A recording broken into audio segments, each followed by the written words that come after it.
Her desperate millionaire, on the verge of losing everything, lies down on the train tracks. In the final seconds, a little beggar girl appears and does something unexpected. Her action not only saves him, but changes his destiny forever. What happens? Next is unbelievable. If this story interested you, subscribe to our channel, don't forget to like this video, and tell us which city you're watching us from. We'll keep going. The bitter winter wind howled through the empty train station, carrying with it the weight of Alexander Sterling's shattered dreams. His expensive Italian suit, now wrinkled and stained, did little to shield him from the biting cold. Just months ago, he had been one of New York's most prominent investment bankers, with a corner office overlooking Central Park and a portfolio worth millions. Now he lay on the cold metal rails, his mind clouded by a dangerous mixture of expensive, whiskey and crushing despair. The last few months played through his mind like a tragic film: the shocking discovery of his company's bankruptcy, the betrayal of his wife Catherine, who left him for his business partner, and the devastating loss of his beloved mother, the only person who had ever truly loved him unconditionally. The memories swirled in his head, each one more painful than the last. His mother's final unanswered call haunted him the most. He had been in the middle of what he thought was the most important meeting of his life, discussing a merger that would have made him one of the youngest billionaires in the country. When her name flashed across his phone screen, he had dismissed it without a second thought. "I'll call her back later," he had told himself, but later never came, and now that simple decision would torment him forever. The distant rumble of an approaching train sent vibrations through the rails beneath him. Alexander closed his eyes, accepting what he believed to be his fate. The sound grew louder, the ground trembling more intensely with each passing second. In these final moments, he thought about the empire he had built and lost, the relationships he had sacrificed in pursuit of wealth, and the mother whose love he had taken for granted. But destiny had other plans. Just as the train's headlights illuminated the darkness around him, a small but surprisingly strong hand grabbed his collar and yanked him off the tracks with unexpected force. The rush of the passing train sent his expensive coat fluttering wildly, and he found himself sprawled on the platform, gasping for air. When his vision finally cleared, Alexander found himself staring into the stern face of a young girl, no more than 12 years old. Her clothes were worn and patched, her dark hair wild and unkempt, but her eyes held a wisdom far beyond her years.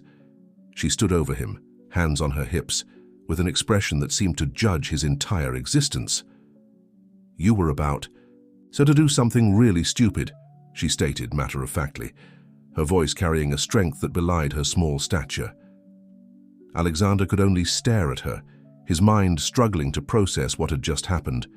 Why would this child, who clearly had so little, risk her own life to save his? The question burned in his mind as he studied her face, searching for answers in her unwavering gaze. "Why?" he finally managed to croak out, his voice hoarse and broken. The girl's expression softened slightly, though the intensity in her eyes remained. "Because," she said, extending her small hand toward him, "everybody deserves a second chance. Even rich guys in fancy suits who think they've lost everything." Her words cut through his alcohol-induced haze like a knife, striking something deep within his soul. Here was this child, who probably knew more about true hardship than he ever had, offering him not just salvation but wisdom.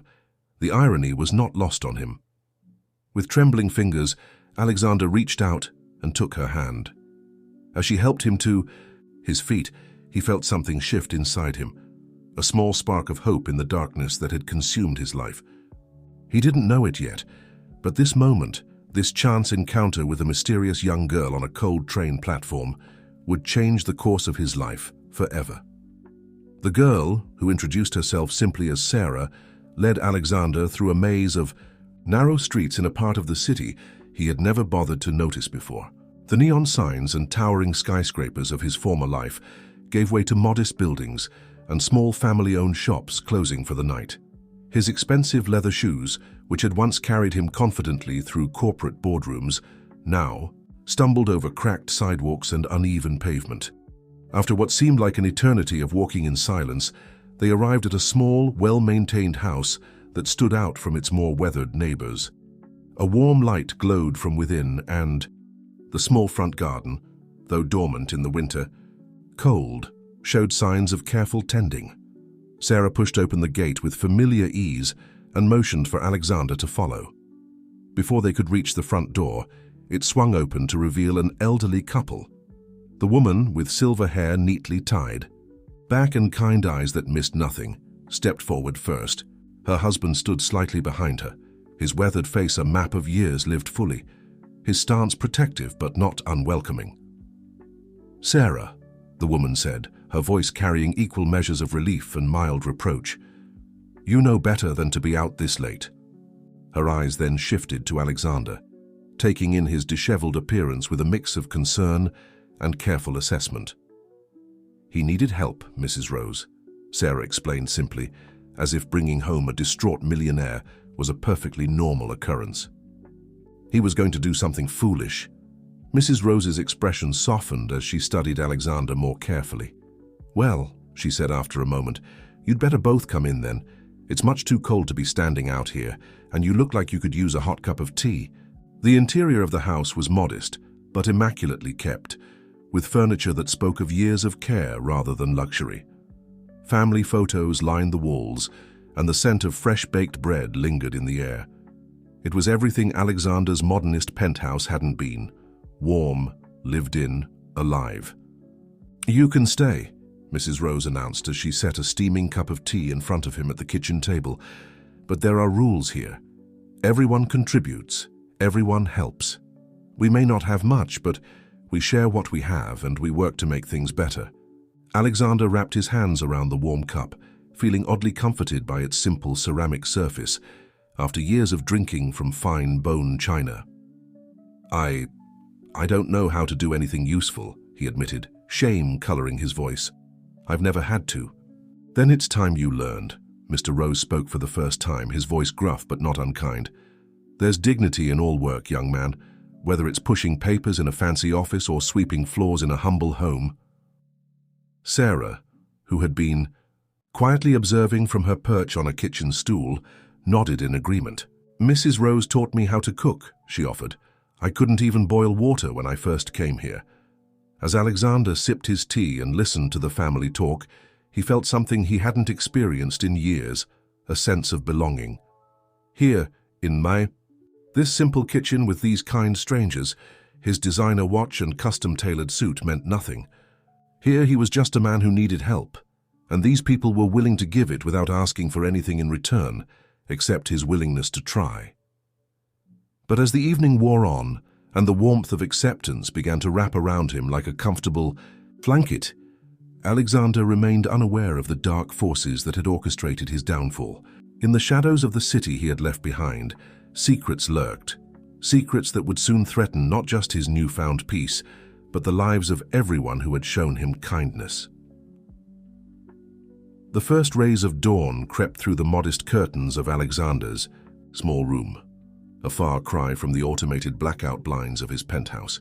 His first night in the Rose household had been spent on a narrow but comfortable bed, surrounded by the unfamiliar sounds of a home actually lived in, the gentle creak of settling wood, the distant hum of a refrigerator, the soft whispers of early risers. As he lay there, his mind drifted to his mother's brownstone with its warm kitchen and the constant aroma of fresh coffee. She had tried to maintain that homey atmosphere even as his success had pushed her to upgrade appliances and accept improvements he insisted on funding. Now, in this humble setting, he realized how little those improvements had actually mattered.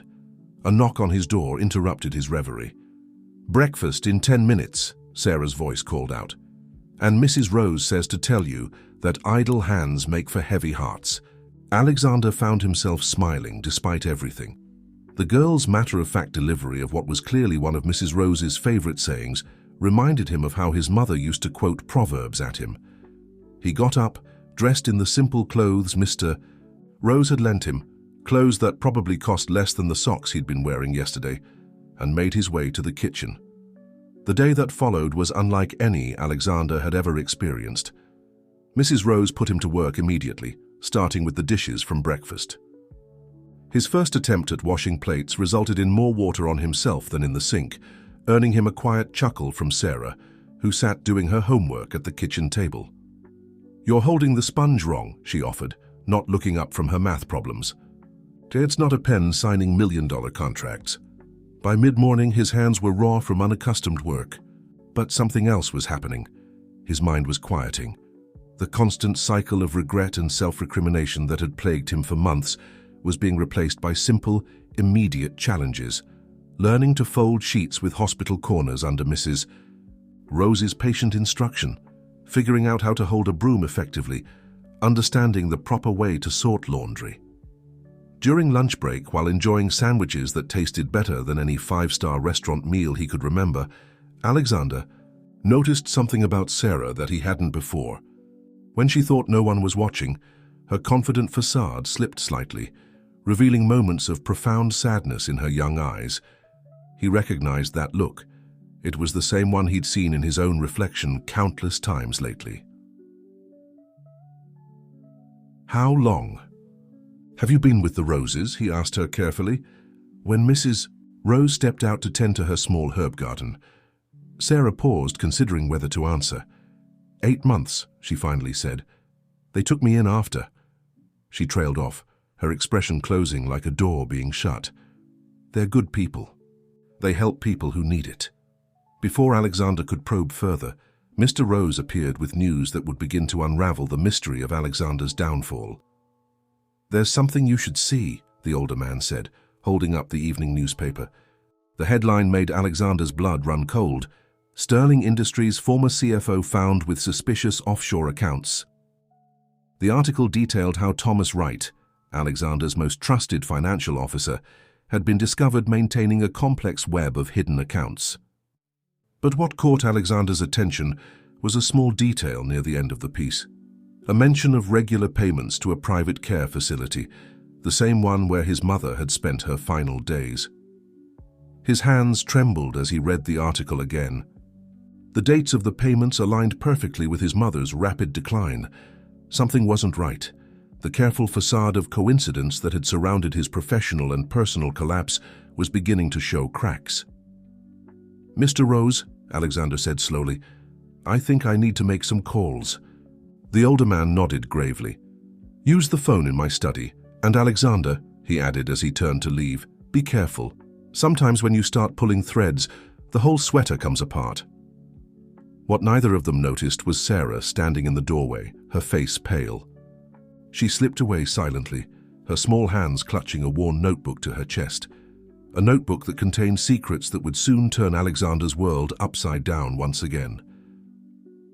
The study was a small room lined with well-worn books and family photographs, a sharp contrast to the sleek, impersonal office where Alexander had spent countless hours making deals and building his empire. As he dialed numbers from memory, he noticed a familiar face in one of the frames, a young woman with kind eyes and a gentle smile, bearing a striking resemblance to Sarah. His first few calls were frustrating dead ends. Former colleagues either wouldn't take his calls or offered carefully worded responses that revealed nothing. But his fifth call to a junior accountant who had always been overlooked in the office proved illuminating. "Mr. Sterling," the young man whispered, "I've been trying to reach you. There's something you need to know about the week before everything happened. I saw Mr. Wright meeting with your wife and some people I didn't recognize. They were in the conference room after hours, looking at documents about your mother's trust fund." Alexander's grip tightened on the phone. His mother's trust fund had been substantial, carefully managed by him personally after his father's passing. It was money he had never touched, even during the company's darkest hours. "Listen carefully," the accountant continued, his voice dropping even lower. "They were talking about medical records and something called Project Butterfly. I couldn't hear everything, but they mentioned a care facility and..." The line suddenly went dead. Alexander stared at the silent phone, his mind racing. Tumrayait. Butterfly. He had never heard of it, but something about the name tickled at the edges of his memory. His mother had always loved butterflies, filling her garden with plants specifically to attract them. A soft knock at the door startled him.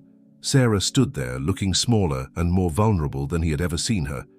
In her hands was a weathered notebook, its pages marked with colorful tabs. "I need to show you something," she said, her voice barely above a whisper. "But you have to promise me that you won't let them know I have this. They'll hurt Mrs. Rose and Mr. Rose if they find out." Alexander felt a chill run down his spine. "Who will hurt them, Sarah?" "The people who hurt my mom," she replied, her eyes filling with tears she refused to let fall. "She was a nurse at Evergreen Care Facility. She found out something she wasn't supposed to know, and then—" Sarah's voice caught. "Then she got sick, really fast, just like your mum." The world seemed to tilt on its axis as Alexander processed her words.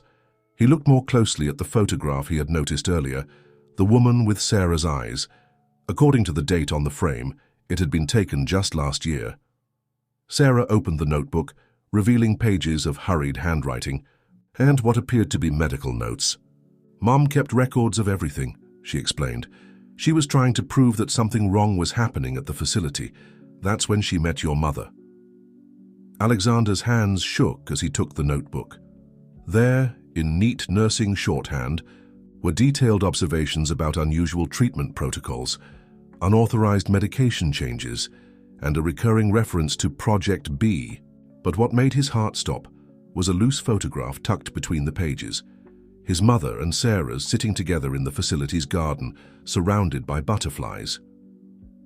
"Your mother was trying to help mine," Sarah continued, her voice stronger now. "They were going to expose everything, but then—" A sudden crash from downstairs cut through the tension. Mrs. Rose's voice called out in alarm, followed by the sound of heavy footsteps. Sarah's eyes widened in terror. "They found me," she whispered, clutching the notebook to her chest. "They finally found me." Alexander moved instinctively, pulling Sarah behind him as shadows appeared beneath the study door. The comfortable illusion of safety in this humble home was about to be shattered, and he realized with crystal clarity that his fall from grace had been merely the beginning of a much larger, more sinister plot. Alexander's mind raced as he assessed their options. The study had one window overlooking the back garden, but they were on the second floor. The footsteps grew closer, accompanied by the sound of doors being thrown open along the hallway. "Sarah," he whispered urgently, "is there another way out?" "Over here." The girl nodded, her face pale but determined. "The attic," she mouthed, pointing to a nearly invisible cord hanging from the ceiling in the corner. Alexander had mistaken it for a light switch pull earlier. With trembling fingers, Sarah pulled the cord, revealing a collapsible ladder that descended silently from the ceiling. Years of expensive business training kicked in as Alexander made split-second decisions. He quickly photographed several pages of the notebook with his phone before helping Sarah tuck it into her jacket. They had barely made it halfway up the ladder when the study door burst open. Alexander caught a glimpse of two men in expensive suits, the kind he used to wear, before he pulled the attic ladder up behind them. Sarah led him through the darkness with the confidence of someone who had made this journey before, weaving between old trunks and boxes. "Mrs. Rose lets me come up here sometimes," she whispered, "when the memories get too hard to handle." Shout from below made them both freeze. "Check the attic!" The sound of the ladder being pulled down again echoed through the wooden floor. Sarah tugged Alexander's sleeve, pulling him toward a small window that opened onto the roof. The evening sun was setting, casting long shadows across the neighboring buildings. As they squeezed through the window, Alexander could hear Mrs. Rose's voice below, giving the intruders a piece of her mind. "How dare you barge into my home? Like this, I've already called the police." Alexander's heart swelled with admiration for the elderly woman's courage, but there was no time to dwell on it. Sarah was already moving across the slanted roof with practiced ease, heading toward a point where an old oak tree's branches reached out toward the house. Just as they reached the tree, a familiar voice made Alexander's blood run cold. "Oh, Rose, still playing the protective grandmother. Tell us where the girl is, and maybe we won't look too closely at your fostering license." It was Catherine, his ex-wife. The pieces of the puzzle were starting to fit together in a horrifying pattern. Sarah had already begun climbing down the tree. her small form nearly invisible among the leaves. Alexander followed, his designer shoes slipping on the bark. A branch cracked beneath his weight, drawing shouts from the window above. They hit the ground running, Sarah leading the way through a maze of back alleys she clearly knew well. Alexander could hear pursuit behind them, but the narrow passages and sharp turns worked to their advantage. Finally, after what seemed like hours but was probably only minutes, they emerged onto a busy street. "Quick!" Sarah gasped, pulling him toward a crowded diner. They slipped inside, sliding into a booth, just as two men in suits ran past the window. The waitress approached their table, concern evident on her face as she took in their disheveled appearance and heavy breathing. "You two okay?" Alexander was about to respond when he noticed her name tag. Linda. His heart skipped a beat as he remembered. Something from Sarah's mother's notebook. A note about a waitress named Linda, who had helped her document the suspicious activities at Evergreen Care Facility. "Linda," he said carefully, "did you used to work near Evergreen Care Facility?" The waitress's friendly smile froze, her eyes darting between them with new awareness. "You'd better come with me," she said quietly. "Through the kitchen. There are some people you need to meet." As they followed Linda through the bustling kitchen and out a back door, Alexander realized that Sarah's mother had built a network of allies, people who knew pieces of the truth about what was happening at Evergreen. The question was, would it be enough to protect them from whatever force had orchestrated his downfall and was now hunting Sarah? The sound of police sirens in the distance made them all pause. "They'll have called it in," Sarah said, her voice tight with fear. "They always do. They've got people everywhere." Linda led them to a nondescript van parked in the alley. "Get in," she said, pulling open the side door. "I'm taking you to someone who can help, someone your mother trusted, Sarah. And, Mr. Sterling, you're about to learn why your company really went bankrupt." The van wound through the city's back streets, taking a circuitous route that Alexander recognized as a technique to shake potential followers. Linda drove with the confident precision of someone who had done this before, her eyes constantly checking the rearview mirror. Sarah sat quietly beside him, her small hand still clutching her mother's notebook. In the growing darkness, she looked even younger and more vulnerable, yet there was a strength in her posture that reminded Alexander of his mother's final days. That same quiet determination to face whatever came next. "Your mother," he said softly. "She didn't just happen to be my mother's nurse, did she?" Sarah shook her head. "Mom was investigating Project Butterfly for months before your mother arrived at Evergreen. When they brought Mrs. Sterling in, Mom recognized the pattern. The same suddenly worsening symptoms, the same unauthorized medication changes. But why?" Alexander's voice cracked. "Why target our mothers?" "Because," Linda called from the front seat, "they were both too observant, too connected, and too principled. Just like Sarah's mother, your mother started noticing things at Evergreen, patterns in how certain wealthy patients were being treated, but more importantly, she had access to something they desperately wanted." The van turned into an underground parking garage beneath an old apartment building. Linda parked near a service elevator, then turned to face them. "Your mother was the trustee of the Sterling Family Medical Foundation, wasn't she, Mr. Sterling?" Alexander nodded slowly. The foundation had been his father's legacy, established decades ago to fund innovative medical research. He had left its management entirely to his mother, focusing instead on building his business empire.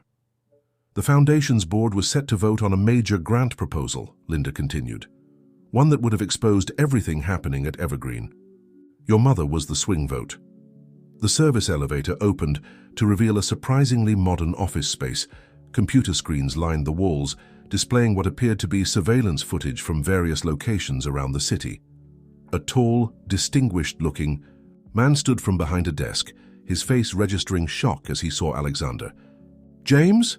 Alexander gasped, recognizing his mother's longtime attorney and friend. "Hello, Alex," James replied grimly. "I've been expecting you, though I wish it were under better circumstances." He gestured to a wall covered in photographs and documents connected by red strings. "Your mother and Sarah's weren't the only victims. We've identified 12 others in the past year alone." Alexander approached the wall, his legs trembling. There, in the center of the web of connections, was a familiar face, Thomas Wright, his former CFO.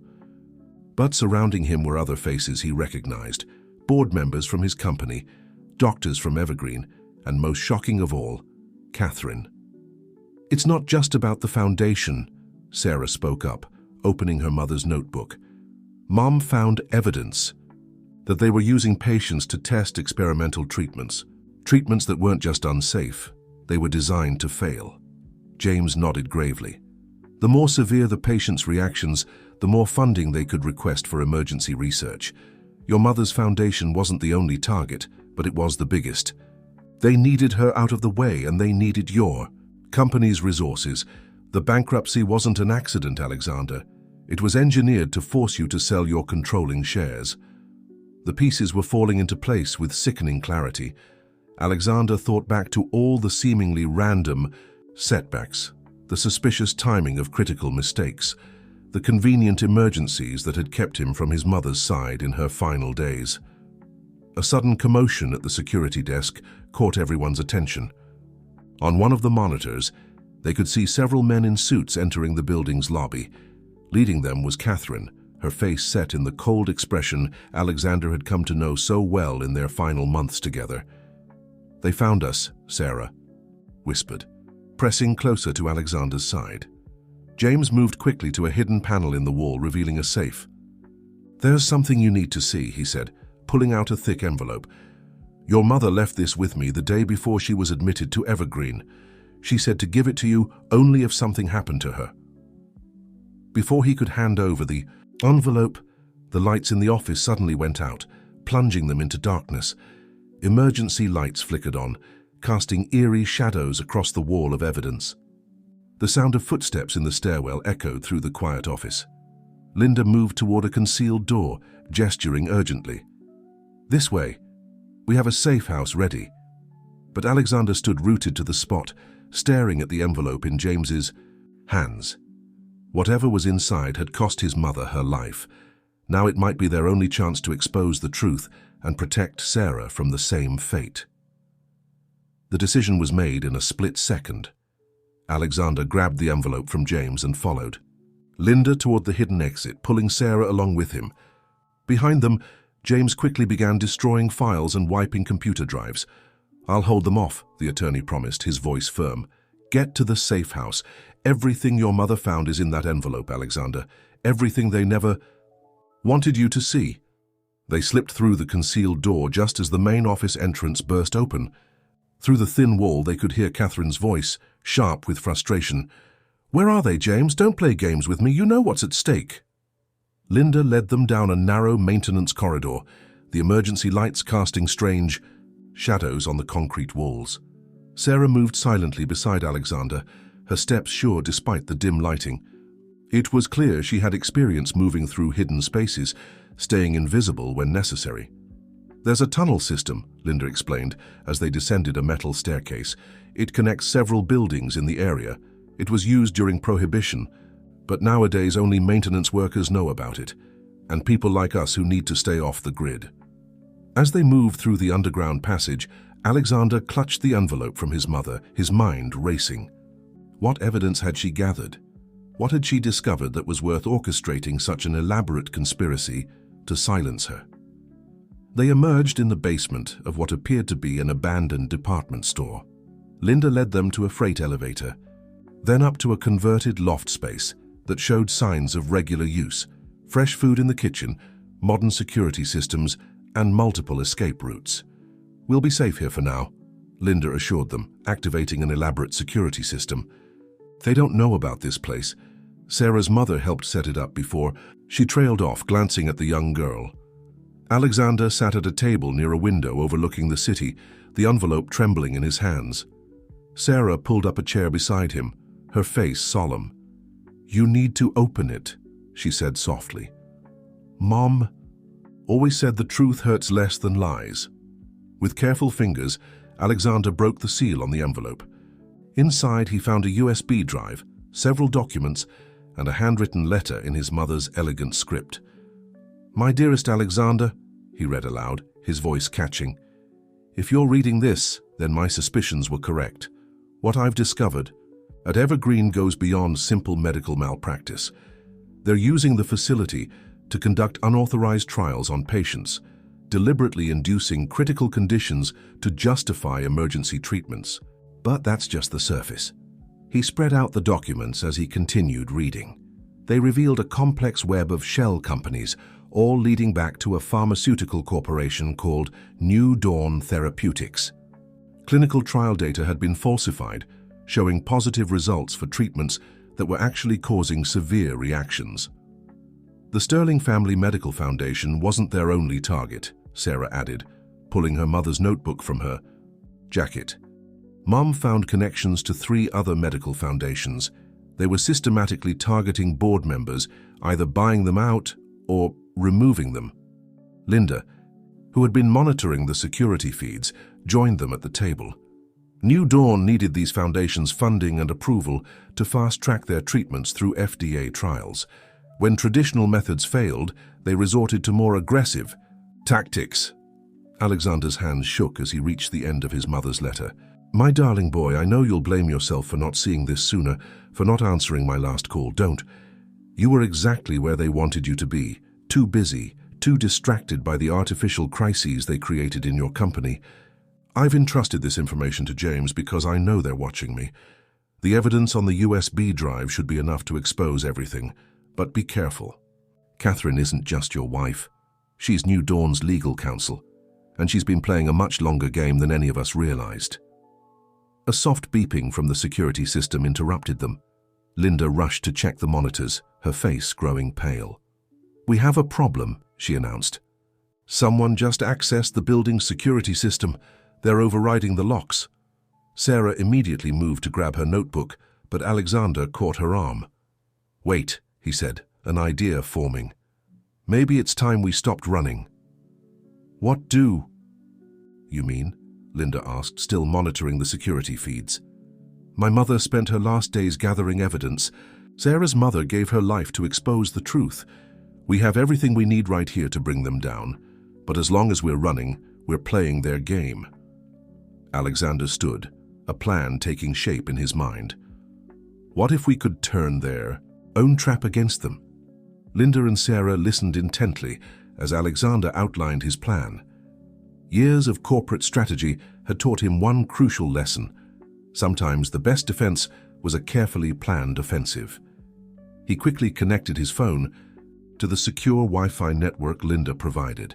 First, we need to make copies of everything, he said, plugging in the USB drive. My mother was brilliant. She didn't just gather evidence, she created a digital trail. Every document, every piece of data is time-stamped and authenticated.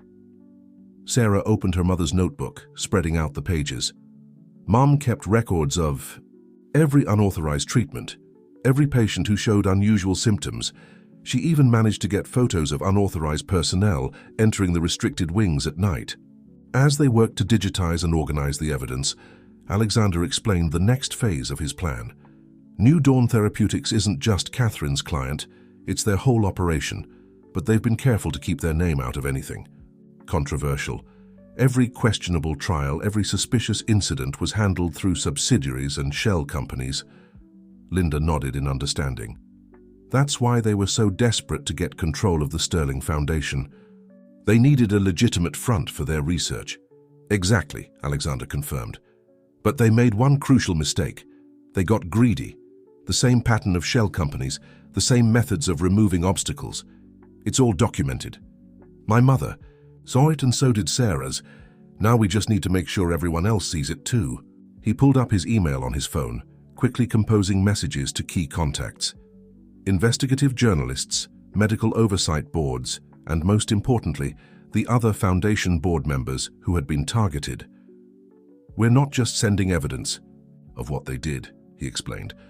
We're exposing their entire methodology. Every foundation they targeted, every board member they pressured or removed, it all follows the same pattern. Once people know what to look for, their whole house of cards will collapse. A loud bang from the floor below made them all jump. The security feeds showed armed men making their way up through the building. Among them was Thomas Wright, Alexander's Former CFO speaking urgently into a phone. They're getting desperate, Linda observed. They know we have enough to destroy them. Sarah, who had been quiet for several minutes, suddenly spoke up. There's something else they don't know about. She pulled a small key from around her neck. Mom didn't keep everything in her notebook. She had a safety deposit box. She gave me the key the night before she got sick. She said to only use it if things got really bad. Alexander looked at the young girl with newfound respect. Even in her final hours, Sarah's mother had been thinking ahead, creating one last failsafe. Where's the box? First National Bank, downtown branch, box 447. Sarah's voice was steady. Mom said the evidence in there would be enough to put them away for good. The sound of footsteps in the stairwell was getting closer. Linda quickly moved to the window, checking their possible escape routes. We've got maybe 2 minutes before they reach this floor. Whatever we're going to do, we need to decide now. Alexander looked at the security feed showing Catherine and Thomas Wright directing their men. His ex-wife's face was tight with tension. She knew how close they were to losing everything. Years of marriage had taught him to read her expressions, and right now she was terrified. They're not just coming to silence us, he realized aloud. They're coming to destroy evidence, which means they don't know about the safety deposit box, Sarah finished. Mom never told them, even when... She trailed off, her eyes shining with fierce pride. Alexander made a quick decision. Linda, take Sarah to the bank. Use the back exit we saw on the way in. I'll stay here, keep them distracted, make them think we're still trying to protect what we have here. No, Sarah protested. They'll hurt you. Alexander knelt down to look her in the eyes. Sarah, listen to me. Your mother and my mother gave everything to expose the truth. Now it's our turn to be brave. I'll be fine. They won't risk anything too obvious, not when they're this close to being exposed. But you need to get to that safety deposit box. The palm. Sound of breaking glass from the floor below made their decision for them. Linda grabbed Sarah's hand, leading her toward the hidden back exit. The young girl looked back one last time at Alexander. Promise you'll be careful, she demanded. Just promise you won't let them win. Alexander smiled, seeing in her the same strength he'd recognized in his mother. I promise. Now go. Finish what our mothers started. As Linda and Sarah disappeared through the hidden exit, Alexander turned to face the main door. He could hear footsteps approaching, and for the first time since that night on the train tracks, he felt truly alive. He had a purpose now, a chance to right the wrongs that had been done. And this time, he wasn't going to let anything stop him. Alexander stood calmly in the center of the room as the door burst open. Catherine strode in first, her designer heels clicking against the hardwood floor, followed by Thomas Wright and 2 security men. Her eyes narrowed as she took in the scattered documents on the table. Really, Alexander, all this drama just to play detective? Her voice dripped with condescension, but he could hear the undertone of anxiety. Where's the girl? Safe, he replied simply, watching as Thomas began gathering the papers from the table. You know, Catherine, I've been wondering something. When exactly did you start working for New Dawn? Was it before or after we got married? A flicker of surprise crossed her face before she masked it. You're asking the wrong questions, as usual. Where's the USB drive and the notebook? Don't make this harder than it needs to be. Alexander leaned against the table, projecting a confidence he hadn't felt in months. You must have thought I was such an easy mark. The workaholic CEO, too busy building his empire to notice what was happening right under his nose. Tell me, was any of it real? Or was I just another stepping stone in New Dawn's grand plan? Don't be melodramatic, Catherine snapped. Business is business. We needed access to certain resources and you had them. The marriage was convenient. And my mother, was she just convenient too? Alexander's voice remained steady, but his hands clenched into fists. Or did she become a problem when she started asking too many questions about New Dawn's clinical trials? Thomas Wright stepped forward, his face tight with tension. Your mother was going to destroy years of research, millions in investment. We tried to reason with her, to make her understand the bigger picture. But she was too stubborn, too caught up in her outdated ethical concerns. Ethical concerns like not experimenting on vulnerable patients? Alexander shot back. Like not falsifying trial data to push dangerous treatments through FDA approval? You don't understand what's at stake, Catherine interjected. New Dawn is developing treatments that could revolutionize medicine. Yes, there are risks, but progress requires sacrifice. Sacrifice? Alexander's laugh was bitter. Is that what you call what happened to Sarah's mother? To all the other whistleblowers who conveniently fell ill after threatening to expose your operation? A shadow passed over Catherine's face. Accidents happen, especially to people who don't know how to mind their own business. She gestured to one of the security men. Search the place. Find the drive and the notebook. As the men began methodically tearing apart the room, Alexander noticed Catherine checking her phone repeatedly, her agitation growing. They were running out of time, which meant Linda and Sarah were getting closer to the bank. You know what I find interesting? He continued, keeping their attention focused on him. How a company like New Dawn, with all its resources and connections, could be so threatened by a young girl with her mother's notebook. That young girl has evidence that could destroy everything we've built, Thomas snapped. Documents, photographs, witness statements. Her mother was thorough, I'll give her that. Catherine shot him a warning look, but the damage was done. They had just confirmed the value of Sarah's evidence, and more importantly, they had revealed their own desperation. Nothing here, one of the security men reported. Just some copied documents and an empty USB drive. Catherine's composure finally cracked. Where is it, Alexander? Where did you send them? You know, my mother called me the day before she went into Evergreen, Alexander said, ignoring her question. I was too busy to answer, too focused on the company's sudden financial crisis. The one you engineered, I assume. She left me a voicemail. Would you like to know what she said? The room fell silent. Even the security men stopped their searching to listen. She said she was proud of me, that no matter what happened next, she knew I would eventually figure it out and do the right thing. She knew you were watching her, Catherine. She knew what was coming, but she made sure the truth wouldn't stay buried forever. A commotion in the hallway drew their attention. Heavy footsteps approached, and Catherine's face lit up with anticipation. That would be our backup. Last chance, Alexander. Where is Sarah? But Alexander was no longer listening to her. Through the window behind Catherine, he could see police cars pulling up to the building, their lights flashing silently in the growing dusk. James had come through. His final act before being detained had been to contact the authorities. Catherine followed his gaze, her eyes widening as she realized what was happening. No, she whispered. No, no, no. The footsteps in the hallway grew louder, but now they could hear something else mixed in with them, the distinctive sound of police radios. While Alexander kept Catherine and her associates distracted, Linda and Sarah raced through the city streets toward First National Bank. The afternoon sun was sinking behind the skyscrapers, casting long shadows across their path. They had less than 30 minutes until the bank closed. We're not going to make it, Sarah panted as they waited at yet another red light. They'll close the vault. Linda squeezed her hand reassuringly. Yes, we will. Your mom didn't just choose this bank by chance. I used to work there before I started helping at the diner.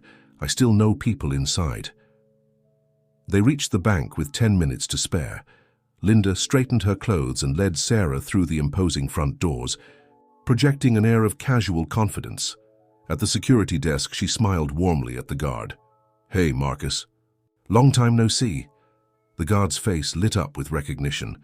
Linda, what brings you back to our neck of the woods? Need to access a safety deposit box for my niece here, she said smoothly.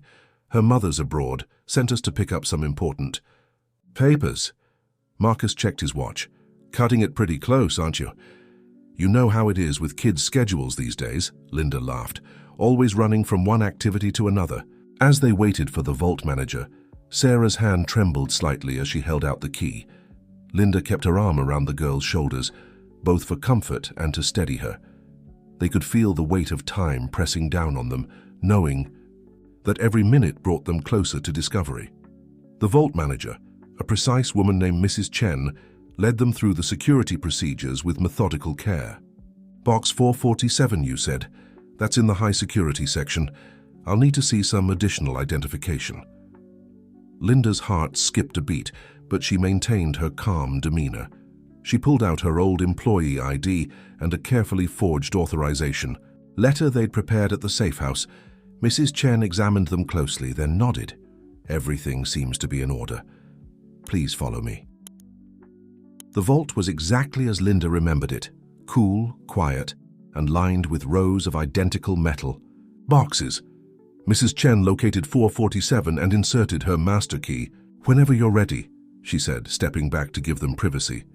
Sarah's hands shook as she inserted her key. The box opened with a soft click, revealing a thick manila envelope and a small video camera.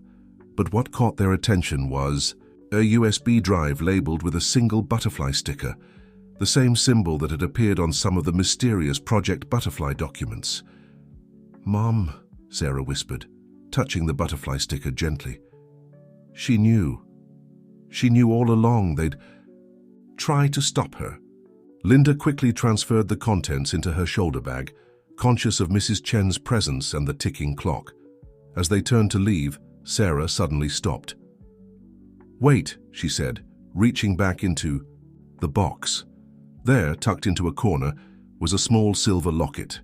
Sarah's eyes filled with tears as she recognized it, her mother's most prized possession.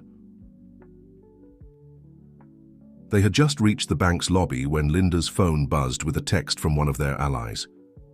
"NYPD at the safe house. ANC in custody. Get to Channel 7 News now." Linda's mind raced. The local news station was just 3 blocks away, and she knew from her network of contacts that Sandra Chen, their top investigative reporter, had been quietly looking into New Dawn Therapeutics for months. "Change of plans," she told Sarah, hurrying them out of the bank. "We're going to make sure everyone knows the truth all at once." As they emerged onto the street, they could hear police sirens in the distance. Sarah clutched her mother's locket, drawing strength from it. "Mom always said the truth was like a butterfly," she said quietly. "Once it's free, you can't put it back in its cocoon." Linda hailed a taxi, her heart pounding. They had the evidence, they had their target, and most importantly, they had what Catherine and New Dawn feared most, the power to expose everything. "Channel 7 Studios," she told the driver, "and please hurry, we have a story that can't wait." In her bag, the USB drive with the butterfly sticker seemed to pulse with potential energy, like a small bomb waiting to detonate. But this explosion wouldn't destroy. It would illuminate, revealing the dark corners where corruption had flourished for too long. Sarah looked out the taxi window at the city rushing by, her mother's locket clasped tightly in her hand. Somewhere across town, Alexander was facing down the people who had orchestrated their losses. Now it was their turn to finish what their loved ones had started. The Channel 7 newsroom was a hive of activity when Linda and Sarah arrived. Through the glass doors, they could see producers and reporters rushing about, preparing for the evening news broadcast. Linda approached the security desk with practiced confidence. "We need to see Sandra Chen immediately," she announced. "Tell her it's about New Dawn Therapeutics and Project Butterfly." The security guard's eyebrows rose slightly at the mention of New Dawn, but he made the call. Within minutes, Sandra Chen herself appeared in the lobby, a sharp-eyed woman in her 40s, with a reputation for breaking major corruption stories. "Inside, now." Sandra led them through the newsroom to a private conference room. "I've been investigating New Dawn for months, but they're like smoke. Every time I get close to something concrete, the evidence disappears." Linda placed her bag on the conference table. "Not this time," she said, pulling out the USB drive with the butterfly sticker. "This is everything you need: clinical trial data, financial records, internal communications, all authenticated and time-stamped." Sandra's eyes widened as she plugged in the drive and began scanning through the files. "This is incredible, but I'll need verification. Sources willing to go on record." "You have me," Sarah spoke up, her voice strong despite her obvious exhaustion. "My mom was a nurse at Evergreen Care Facility. She documented everything before she got sick. And we have Mr. Sterling's mother's evidence too." Sandra turned to her computer, fingers flying over the keyboard as she accessed something. Alexander Sterling, the CEO who lost everything. Her screen showed breaking news alerts about the police action at the safe house. "The same Sterling who's just been taken into protective custody. along with Catherine Wright Sterling and several New Dawn executives. Linda nodded. It's all connected. New Dawn needed the Sterling Family Medical Foundation to fast-track their trials. When Mrs. Sterling started asking questions, they orchestrated her son's downfall to distract him. But she left evidence that Sarah's mother helped collect. Sarah pulled out her mother's notebook, opening it to pages filled with detailed observations and damning photographs. Mom knew they would try to stop her. That's why she scattered the evidence, some with me, some with Mrs. Sterling, some in the safety deposit box. She knew that eventually someone would put it all together. Sandra was already on the phone with her producers. Push back the evening broadcast. I want this story leading the news at 6. She turned back to them. But I need you both to understand what's going to happen when this breaks. New Dawn has powerful friends. There will be pressure to kill the story.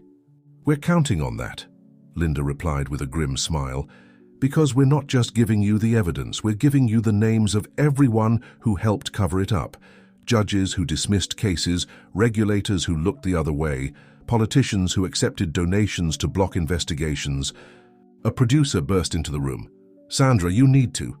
See this. New Dawn's lawyers are already trying to file an injunction to prevent any reporting about the company or Evergreen Care Facility. Too late, Sandra said, holding up a small memory card.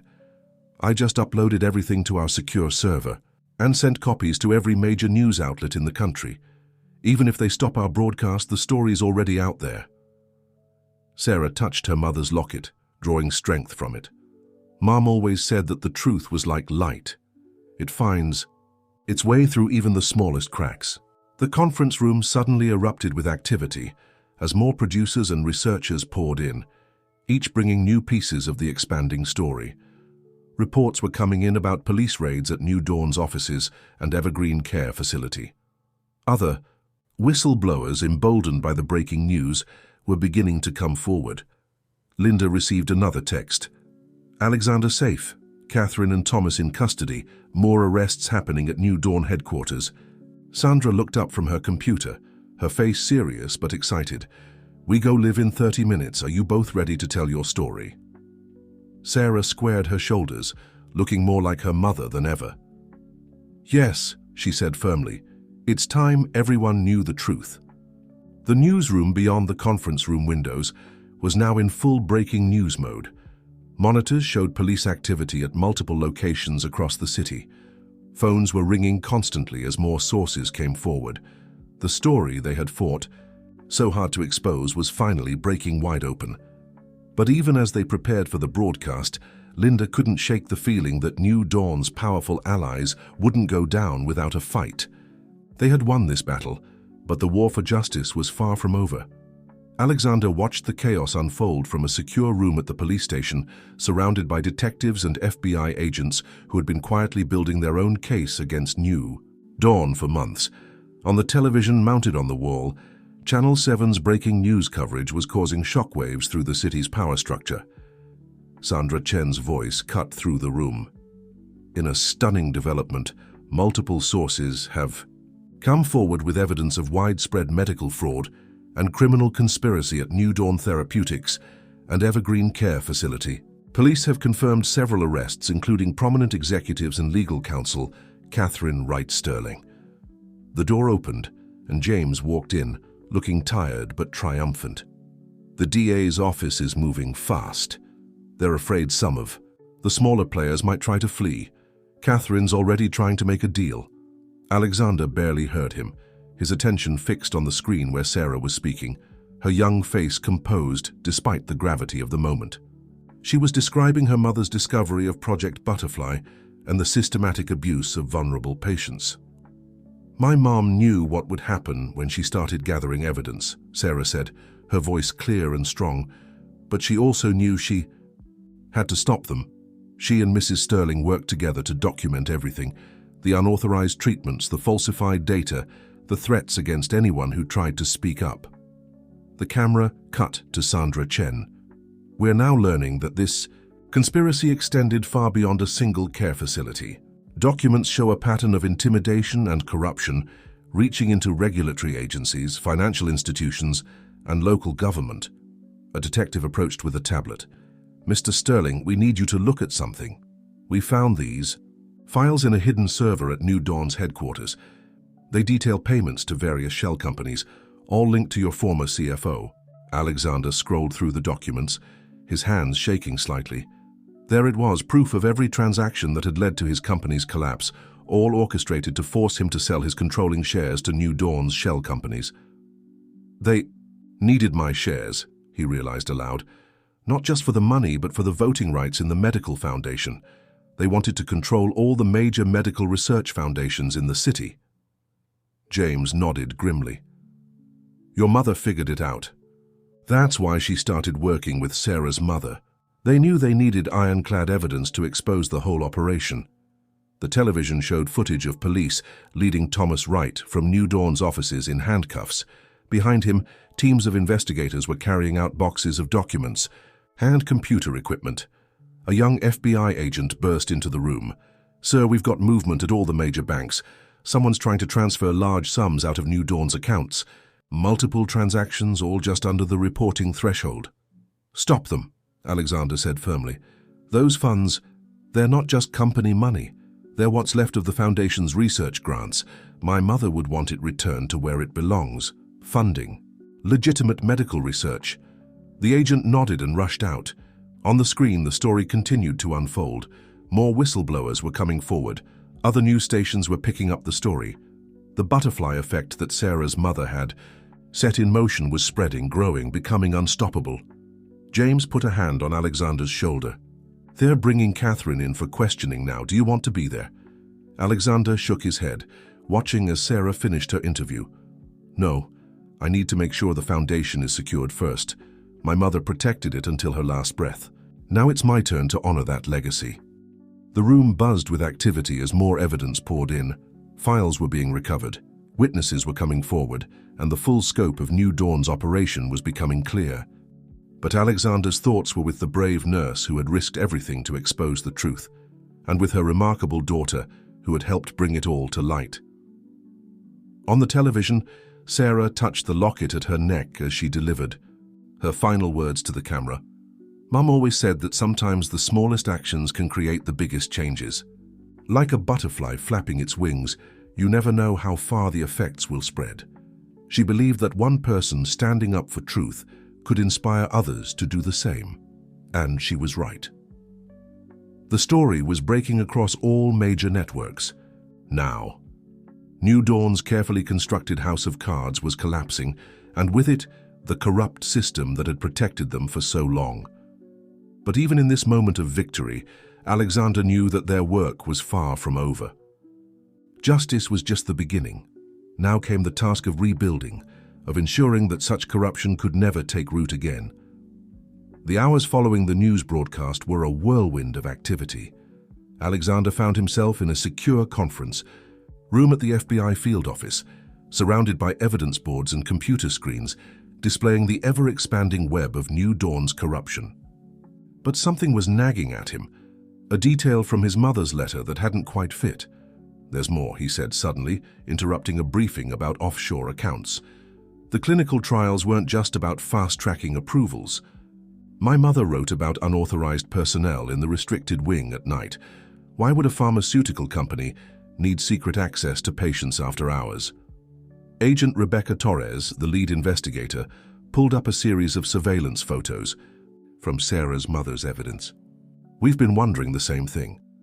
Look at these individuals entering Evergreen. None of them match New Dawn's employee records, but their access cards all use the same security protocols as senior executives." A junior agent rushed in with a fresh stack of documents. "Sir, we've found something in the encrypted files from Thomas Wright's computer. Project Butterfly wasn't just one program. It was 3 separate operations running simultaneously." The screens filled with flowcharts and code names. Alexander leaned forward, his heart racing as he recognized a pattern. These trial groups. They're not random. Look at the patient histories. Every person in Group C had previous exposure to experimental treatments from other pharmaceutical companies. They were specifically targeting patients who had already been part of failed trials. Linda, who had been quietly observing from a corner, stepped forward. Sarah's mother noticed something similar. She kept separate records of patients who had unusual reactions, not just to New Dawn's treatments, but to any experimental medication they'd received in the past. Agent Torres's phone buzzed with an urgent message. Catherine's ready to talk, but she's demanding immunity in exchange for information about something called Protocol Zero. Alexander felt a chill run down his spine. He remembered finding that phrase in his mother's notes, always followed by a question mark. Before he could speak, another agent burst into the room. "We have a situation at Evergreen. Someone's trying to access the secure servers. They're deleting files remotely. Stop them," Agent Torres barked, but Alexander was already shaking his head. "That's not the real target," he said, his mind racing. "The files are just a distraction. What else is happening at Evergreen right now?" Linda was already on her phone, checking with her network of contacts. Her face suddenly went pale. 3 unmarked vans just pulled up to the restricted wing. "They're evacuating patients." "Not evacuating," Alexander corrected grimly. "Eliminating evidence. The patients in that wing aren't just test subjects. They're proof of something bigger. Something New Dawn has been working toward for years." Agent Torres grabbed her coat. "I want tactical teams at Evergreen now. No one leaves that facility until we secure every patient and every record." But Alexander caught her arm. "Wait, Sarah's mother discovered their patient transfer protocols. They'll have contingency sites ready. We need to move on all of them simultaneously." "How many sites?" "3, Linda answered, consulting Sarah's mother's notebook. She found references to facilities in abandoned medical buildings, places that wouldn't attract attention. The room erupted into action as agents coordinated with local police and FBI teams in other cities. Alexander studied the evidence board, his eyes drawn to a photo of Catherine meeting with unknown men in expensive suits. "I want to talk to her," he said quietly.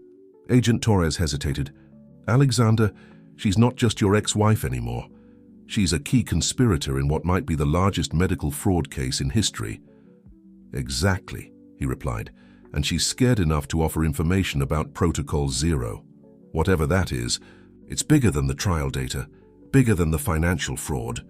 It's what my mother and Sarah's mother discovered, the truth they gave their lives to expose." The agent studied him for a long moment before nodding. "You have 15 minutes. Make them count." As Alexander was led toward the interrogation rooms, Linda received another urgent text. Her sharp intake of breath made everyone turn. "What is it?" Agent Torres demanded. Linda looked up, her face grim. "Sarah just called from the safe house. She found something else in her mother's locket, a microchip hidden behind the photo, and she says there's something we all need to see." The interrogation room was cold and sterile, much like the facilities where Catherine had orchestrated her experiments. She sat perfectly poised in her designer suit, but Alexander could see the cracks in her facade, the slight tremor in her hands, the way her eyes couldn't quite meet his. "I wondered when you'd come," she said softly. "Always the last to figure things out, weren't you, Alex?" "Protocol Zero," he replied simply. "Tell me." Catherine's mask slipped for just a moment, revealing something close to fear. "You have no idea what you're asking about. What's really at stake here? Try me." She leaned forward, her voice dropping to barely a whisper. "Did you ever wonder why New Dawn was so interested in patients from failed trials? Why we specifically tracked people who had unexpected reactions to experimental treatments?" Before she could continue, the door burst open. Agent Torres rushed in, her face urgent. "Alexander, you need to see this. Now." In the conference room, Sarah was on a secure video link, the microchip's contents displayed on the screens around her. But it wasn't clinical data or financial records, it was a series of genetic profiles. "Mum found a pattern," Sarah explained, her young face intense with concentration. "The patients who had the strongest reactions to experimental treatments, they all shared certain genetic markers, markers that shouldn't have been there. A geneticist the FBI had brought in was studying the data with growing alarm. "These are engineered sequences," she announced. "Someone has been systematically modifying these patients' genetic structure. through a series of seemingly unrelated drug trials. Not modifying, Catherine's voice came from the doorway where agents had brought her. Preparing. All eyes turned to her. Agent Torres motioned for her to continue. Protocol Zero was never about developing new treatments, Catherine said, sinking into a chair. It was about creating them. Human beings genetically engineered to produce specific pharmaceutical compounds in their own bodies, living drug factories. The room fell silent as the implications sank in. Alexander felt sick as he realized the full scope of what his company had unknowingly been involved in. The foundation grants, he said slowly. They weren't just for research funding. You needed access to multiple trial populations, ways to track genetic changes across different studies. Catherine nodded. Phase 1 was identification, finding people with genetic profiles that could be successfully modified. Phase 2 was preparation, using various trials to gradually alter their DNA. Phase 3, she trailed off, was going to start next week, Sarah finished, holding up a calendar from her mother's notebook. Mom found the schedule. They were going to begin harvesting compounds from the patients in the restricted wing. Agent Torres was already on her phone, coordinating with the teams at Evergreen, but Alexander was watching Catherine, seeing something he'd never noticed before. Genuine regret. Your mother figured it out first, she told him. She found inconsistencies in the trial data, started asking questions about genetic testing protocols. When she threatened to take it to the ethics board, Catherine's voice caught. I didn't want her hurt, just scared enough to back off, but Thomas and the others, they decided she knew too much. Sarah's voice cut through the tension. Mom said Mrs. Sterling showed her the evidence the day before she got sick. That's when she gave me the locket and the safety deposit box. Key. The geneticist was still studying the data, her expression growing more troubled. These modifications, they're incredibly sophisticated, the kind of research that would take decades and billions of dollars to develop. New Dawn couldn't have done this alone. They didn't, Catherine confirmed. We were just the final stage, the public face. The real work was done by others, people so powerful they don't even need names, just numbered Swiss bank accounts and encrypted communications. Alexander thought of all the patients in Evergreen's restricted wing, unwitting test subjects in an experiment more horrific than anyone had imagined. We have to stop them. You can't, Catherine said quietly. Even with everything you've exposed, you've only scratched the surface. They'll just relocate, rebrand, start over somewhere else. They've done it before. But Sarah was shaking her head through the video link. No, they won't, because Mum didn't just document what they did. She left a trail. Every shell company, every hidden account, every secret facility. Hey, it's all there, encrypted in fragments across different drives and documents like pieces of a puzzle. A puzzle you've just helped us complete, Agent Torres said to Catherine, whether you meant to or not. The screens around them filled with new data as Sarah and the FBI technicians pieced together the hidden clues from years of careful documentation. Account numbers, security clearances, names of people who thought themselves too powerful to be touched. And as the full picture emerged, Alexander finally understood what his mother had meant in her final letter. The truth, once revealed, spreads like light through darkness, and even the most powerful shadows cannot survive in the light. The FBI command center had transformed into a war room. Multiple screens displayed surveillance feeds from Evergreen and the other suspected facilities, while teams of analysts worked to decrypt the remaining files from Sarah's mother's collection of evidence. Time was running out. They knew Dawn's partners would be working just as hard to cover their tracks. We've got movement at Facility 2, an agent announced, pointing to one of the feeds. Multiple vehicles approaching. Looks like private security. Alexander studied the footage, remembering something from his mother's notes. Those aren't security guards, he said grimly. Look at their equipment, they're a cleanup crew. Agent Torres immediately grabbed her radio. All units at Facility 2, be advised, incoming hostiles. Protect those patients at all costs. Sarah, still connected via secure video link, was working with the FBI's tech team to decode more of her mother's encrypted files. Her young face showed the strain of the past few hours, but her determination never wavered. Mom used a special system, she explained, her fingers flying over the keyboard. She split everything into pieces, hiding them in different places. She knew they'd try to destroy any single collection of evidence. Linda, who had been coordinating with her network of healthcare workers, suddenly straightened. "The nursing schedules," she said. "Sarah, remember how your mother always insisted on handling the restricted wing schedules herself?" Sarah's eyes widened in understanding. "The duty roster. It wasn't just about keeping track of staff. She was documenting everyone who accessed the wing, every unauthorized entry, every unscheduled treatment." "More than that," Alexander added, catching on. "She was tracking patterns, specific dates when certain patients were moved or when new ones arrived, correlating them with New Dawn's trial phases." The geneticist who had been analyzing the patient data looked up sharply. The genetic modifications, they had to be done in a specific sequence. "If we can match the schedule to the patient's progression, we can prove it was deliberate," Agent Torres finished. "Not just experimentation, but a systematic program of human genetic manipulation." Catherine, still under guard in the corner, laughed bitterly. "You still don't understand. Even with all this evidence, you're only seeing the surface. Protocol Zero isn't just about creating living drug factories. It's about control. Imagine being able to engineer people to produce specific compounds on command, whole populations dependent on treatments that only certain companies can provide." The room fell silent as the implications sank in. This wasn't just medical fraud or corporate corruption. It was something far more sinister. A junior agent burst into the room. "Ma'am, we've got a problem. Someone's accessing the secure servers. At all 3 facilities simultaneously. They're initiating some kind of protocol."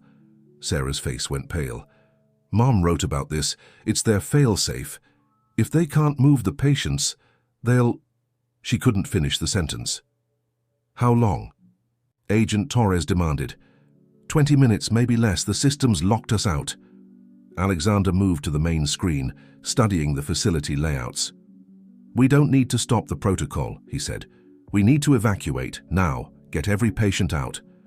"Of those facilities, there are over 100 patients across the 3 locations," Linda protested.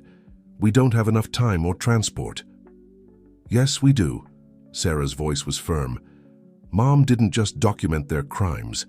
She created escape routes, emergency protocols of her own. Check the maintenance schedules for the restricted wings." Linda quickly pulled up the files. There it was, hidden in routine maintenance reports, detailed plans for emergency evacuations, alternative exits, transport arrangements, even backup medical support. "She thought of everything," Alexander whispered, his throat tight with emotion. Even facing unimaginable danger, Sarah's mother had never stopped fighting to protect her patients. Agent Torres was already mobilizing her teams. "All units, initiate emergency evacuation protocols. Priority is patient safety. Download what data you can, but get those people out." As the room erupted into action, Sarah continued working on the encrypted files. Suddenly she gasped. "There's something else, something bigger." Mom didn't just document Protocol Zero. She found evidence of other projects, more facilities. This is happening all over the world. The screens around her filled with new data, locations, dates, connections to pharmaceutical companies, and research institutions across the globe. The true scope of the conspiracy was finally becoming clear. Catherine watched from her corner, her face a mixture of resignation and relief. "Now you're beginning to understand. This was never about one company or one project. It's about the future of human evolution itself.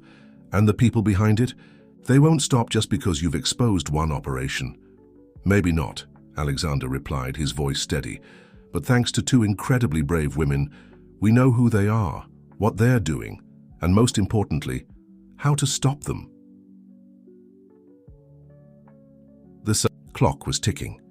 In facilities across the city, teams raced to evacuate patients before the fail-safe protocols could be activated. But even as they fought this immediate battle, Alexander knew the real war was just beginning.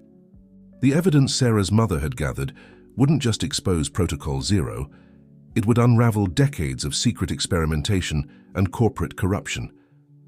And somewhere in the city's shadows, the powerful figures behind it all were about to discover that their greatest fear had come true. The truth was out, and there was no putting it back in the dark. The next 15 minutes were a blur of coordinated chaos. FBI teams and emergency medical personnel swarmed the three facilities, implementing the evacuation protocols Sarah's mother had so carefully hidden within years of maintenance reports. Every detail had been meticulously planned, from alternate power sources to secure transport routes. In the command center, Sarah continued to unlock more of her mother's encrypted files, each new revelation adding to the mounting evidence of a global conspiracy. The geneticist worked alongside her, growing more alarmed with each new piece of data. These genetic modifications, she explained, pointing to complex molecular diagrams. They're not just about producing pharmaceutical compounds. They're creating biological triggers, switches that can be activated by specific chemical combinations. Switches for what? Agent Torres asked, though her expression suggested she already feared the answer. Everything. Hormone production, immune response, even neurological functions. With the right combination of triggers, they could theoretically control any biological process in the modified subjects. Alexander thought of all the patients in those facilities, people who had sought help for legitimate medical conditions, only to become unwitting test subjects in an experiment beyond their darkest nightmares. 10 minutes until fail-safe protocols activate, an agent announced. Linda's phone buzzed with updates from the evacuation teams. Facility 1 is clear. Facility 2 at 80%, Facility 3. They're having trouble with the secure wing. The doors aren't responding to emergency overrides. Mom wrote about this, Sarah said, frantically searching through files. There's a manual release, but it's in the basement level, in the maintenance room. Alexander was already moving. Send me the location. I'll get there faster than a team can mobilize. Not alone you won't, Linda said, grabbing her coat. I know those buildings. I used to make deliveries there before. She glanced at Sarah, leaving the rest unsaid. Agent Torres nodded sharply. Go, we'll coordinate from here. Sarah, keep working on those files. There might be other fail-safes we don't know about. The drive to Facility 3 took precious minutes, even with police escort. Alexander and Linda ran through the eerily empty corridors, following Sarah's directions through their earpieces. The building's emergency lights cast strange shadows, and somewhere above them, they could hear the sounds of the evacuation continuing. 7 minutes, Sarah's voice crackled through their earpieces. They found the maintenance room exactly where Sarah's mother had documented it, but as they entered, they realized they weren't alone. A figure stepped from the shadows, Thomas Wright. I wondered if you'd figure it out, he said, holding what looked like a remote detonator. Catherine always said you were smarter than you appeared. Step away from the controls, Thomas, Alexander said calmly, though his heart was racing. It's over. The evidence is out, all of it. Thomas smiled, but it didn't reach his eyes. Evidence can be discredited. Witnesses can be discredited. We've done it before. Not this time, Linda replied. Sarah's mother made sure of that. The truth is already spreading. Too many people know. 6 minutes, Sarah's voice warned. Thomas's smile faltered slightly. Do you have any idea what you're interrupting? The advances we're making. These protocols could revolutionize human medicine. You're not advancing medicine, Alexander shot back. You're creating weapons. Human beings engineered to be controlled through chemical triggers. That's not medicine. It's genocide. It's evolution, Thomas insisted. Directed evolution. The next step in human development. 5 minutes.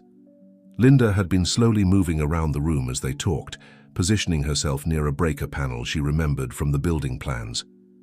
Evolution isn't something you force, she said. Sarah's mother understood that. So did Mrs. Sterling. That's why they fought so hard to expose you.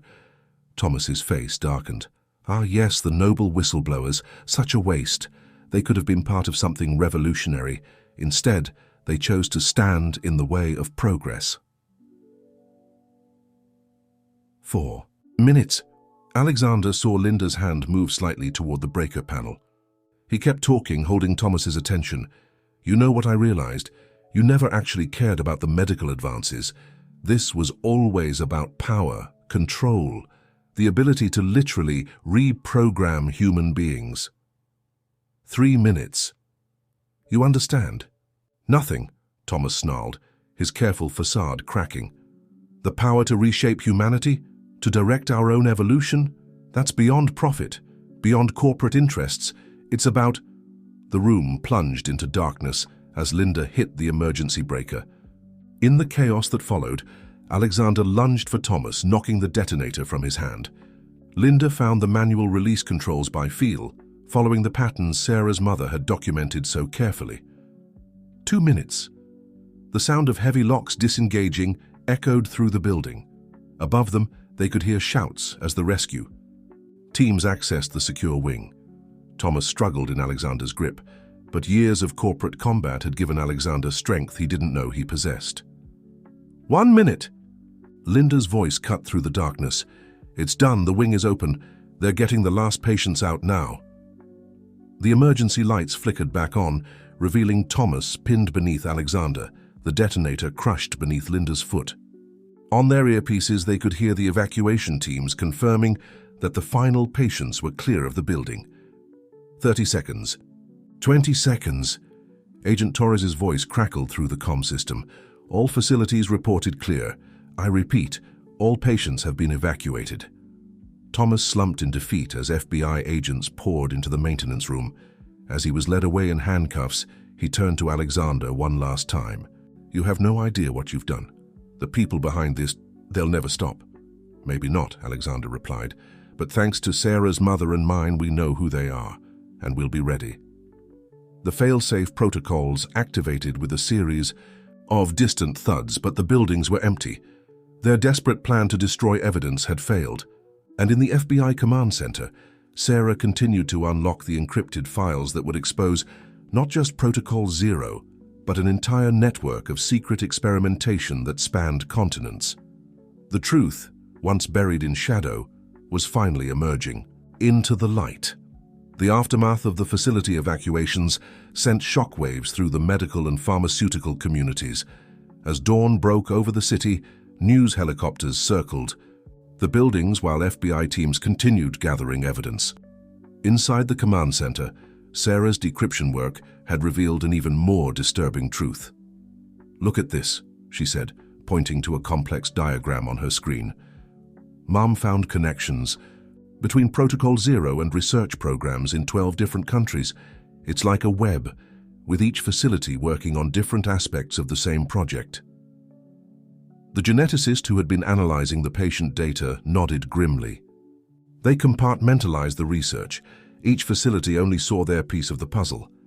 But when you put it all together, you get a complete blueprint for genetic manipulation on a global scale, Alexander finished. He had been studying his mother's final notes, seeing them in a new light. That's what she discovered, not just the experiments at Evergreen, but the entire network. Agent Torres hung up her phone, her expression serious. "We've got confirmation from Interpol. They're moving on facilities in Europe and Asia, but we've got another problem. The board members of New Dawn's parent company are all convening an emergency meeting. They're going to try to contain it," Linda said. "Distance themselves from New Dawn, make it look like a rogue operation." Alexander shook his head. "No, they're not just containing it. They're activating contingency plans. Sarah, can you pull up the financial records your mother tracked?" The screens filled with transaction data, complex flows of money through dozens of shell companies and offshore accounts. But now, they could see the pattern. Every time one operation was compromised, funds would be quickly rerouted to establish new facilities under different names. "They're like a hydra," Sarah observed. "Cut off one head, 2 more grow back." "Not this time," Alexander said firmly. "Because your mother didn't just document their current operations. She found their template, the exact method they use to set up new facilities. And more importantly, she found their money," Linda finished, understanding dawning on her face. "All those transactions she tracked, the patterns she documented. She wasn't just following where the money went. She was finding where it came from, Sarah said proudly. Mom always said follow the money back, not forward. That's how you find who's really in charge. Agent Torres was already mobilizing teams. We need to move fast. Once they realize we have their financial blueprint, they'll try to burn everything down, metaphorically and literally. The screens suddenly lit up with alerts. Around the world, transactions were being initiated. Massive transfers of funds through seemingly unrelated accounts. The Hydra was trying to save itself.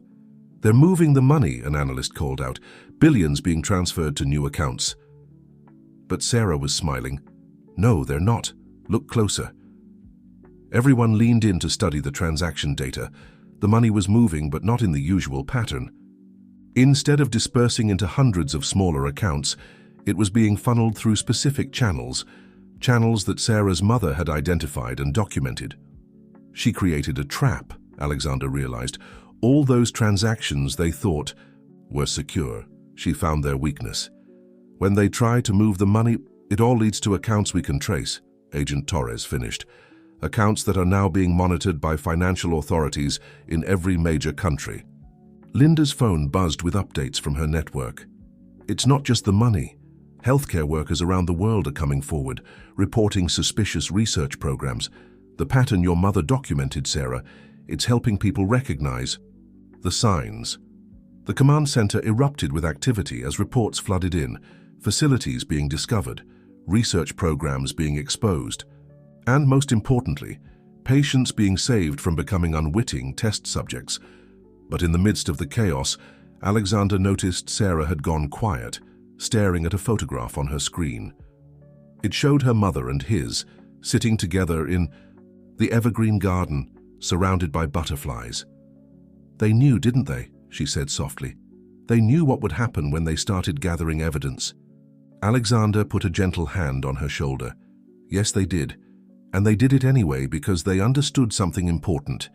Sometimes the greatest courage isn't in fighting the biggest battle, it's in starting the smallest change, like a butterfly flapping its wings.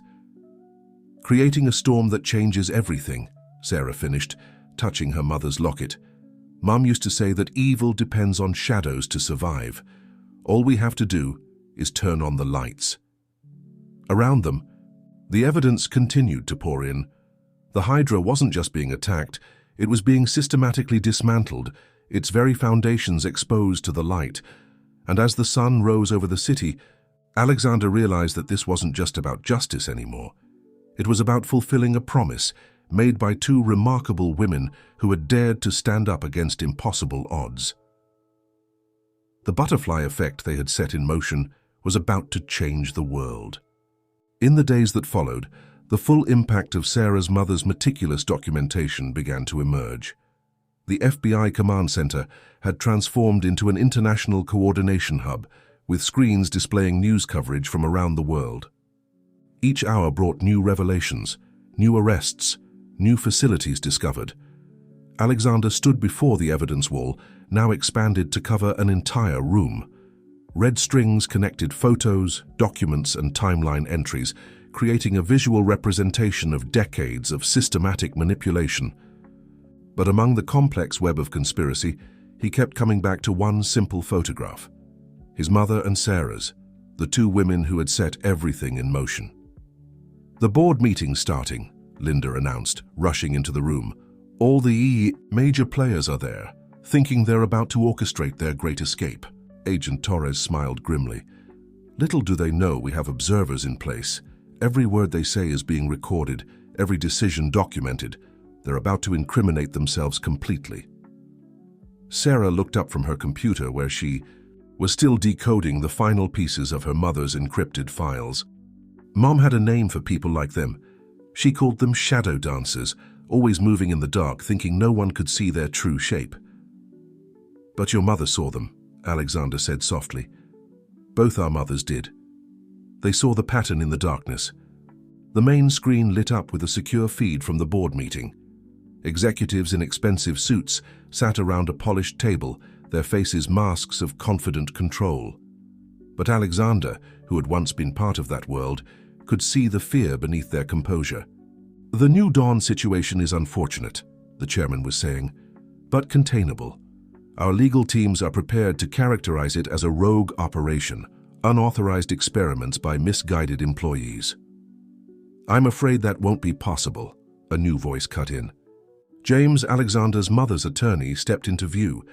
He had been quietly positioned as legal counsel for one of the board members, waiting for this moment. You see, we have rather comprehensive evidence of board-level involvement in Protocol Zero, including, I believe, this morning's attempts to transfer funds to your contingency accounts. The room erupted in chaos as federal agents entered from multiple doors. On other screens, similar scenes played out in boardrooms across the globe. The shadow dancers were finally being forced into the light, but even as the arrests continued, Alexander noticed something in Sarah's expression. "What is it?" he asked, recognizing the look she got when putting pieces together. "There's something in these last files," she said slowly. "Mum didn't just document what they did. She found their research, their real research, the genetic modifications, the biological triggers. I think she found a way to reverse them." The geneticist hurried over, studying the data on Sarah's screen. "She's right. These are gene therapy protocols designed to neutralize the artificial modifications. Your mother wasn't just exposing them, she was trying to save their victims."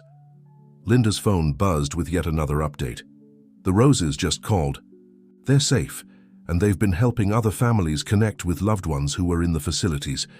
People are coming forward, sharing their stories. The silence is breaking."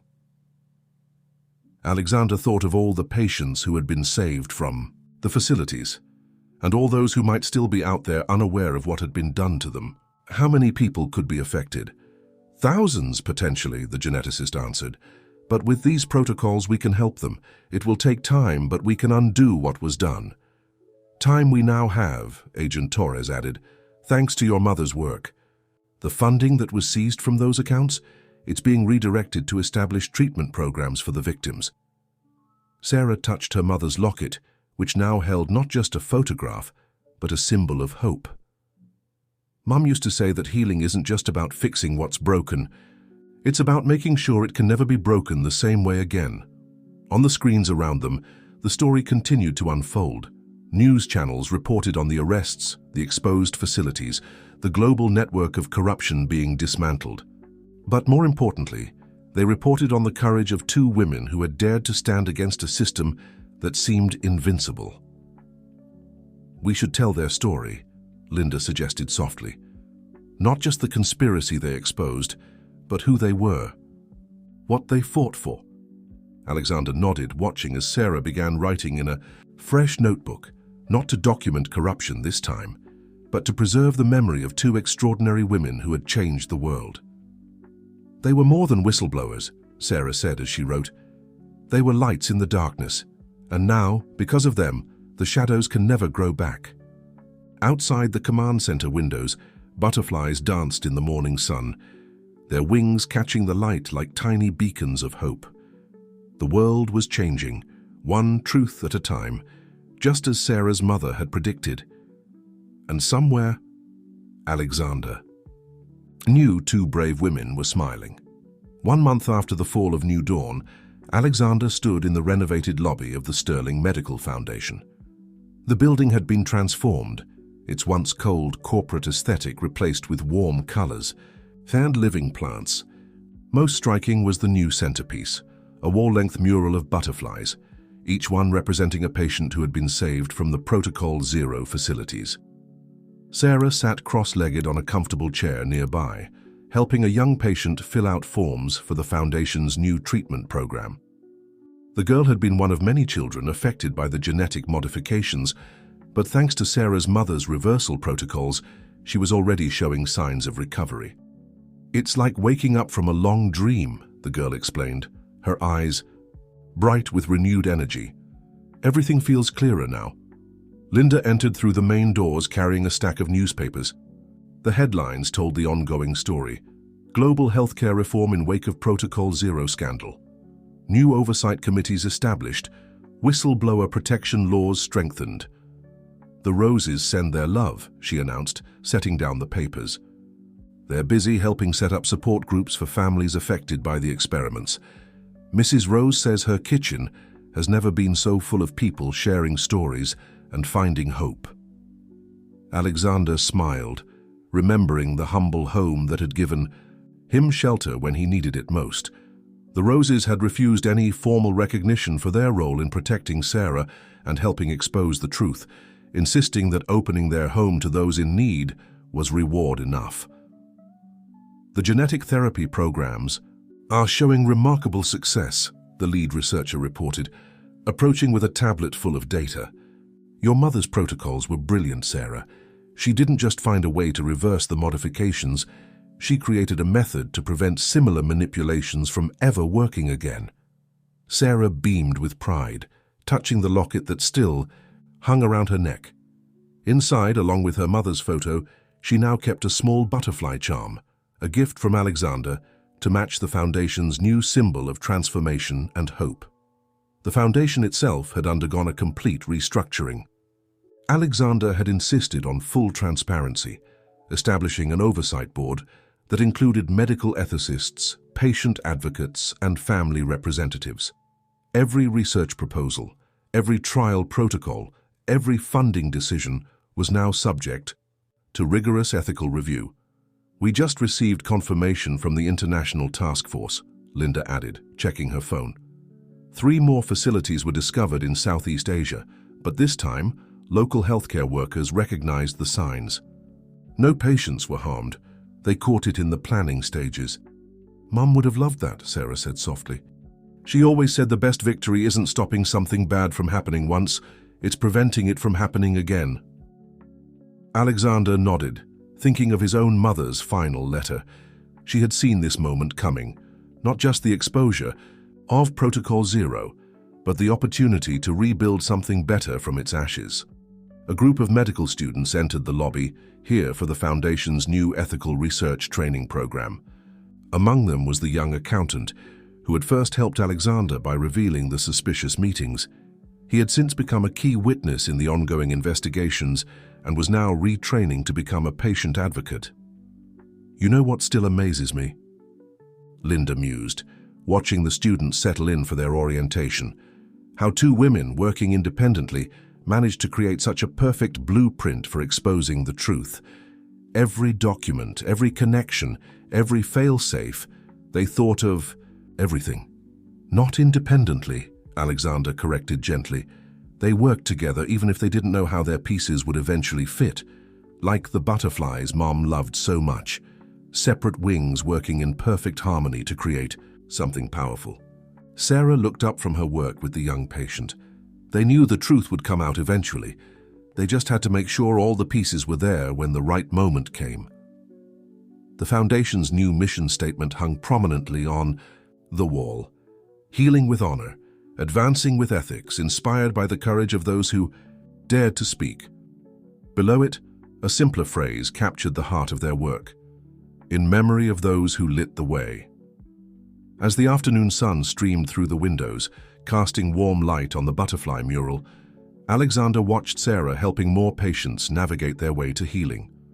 She had her mother's strength, her compassion, her unwavering commitment to doing what was right no matter the cost. The Foundation was more than just a medical research institution now. It had become a beacon of hope, a testament to the power of truth, and a living memorial to 2 extraordinary women who had dared to challenge the darkness. Their legacy lived on in every patient helped, every truth revealed, every life transformed. And somewhere, in the gentle flutter of butterfly wings, their spirit soared on. 1 year to the day after Alexander had found himself on those cold train tracks, he stood in the Foundation's butterfly garden. The space had been created in honor of both mothers, a peaceful sanctuary where healing could begin. Sarah sat on a nearby bench, writing in her journal as butterflies danced around the flowering plants. I found something interesting in Mum's last files, she said, looking up from her writing. A letter she wrote to me, dated just before everything changed. She knew about you, about your mother. She had a feeling your paths would cross with mine someday. Alexander settled beside her on the bench. What did she say? Sarah opened her mother's locket, pulling out a carefully folded piece of paper.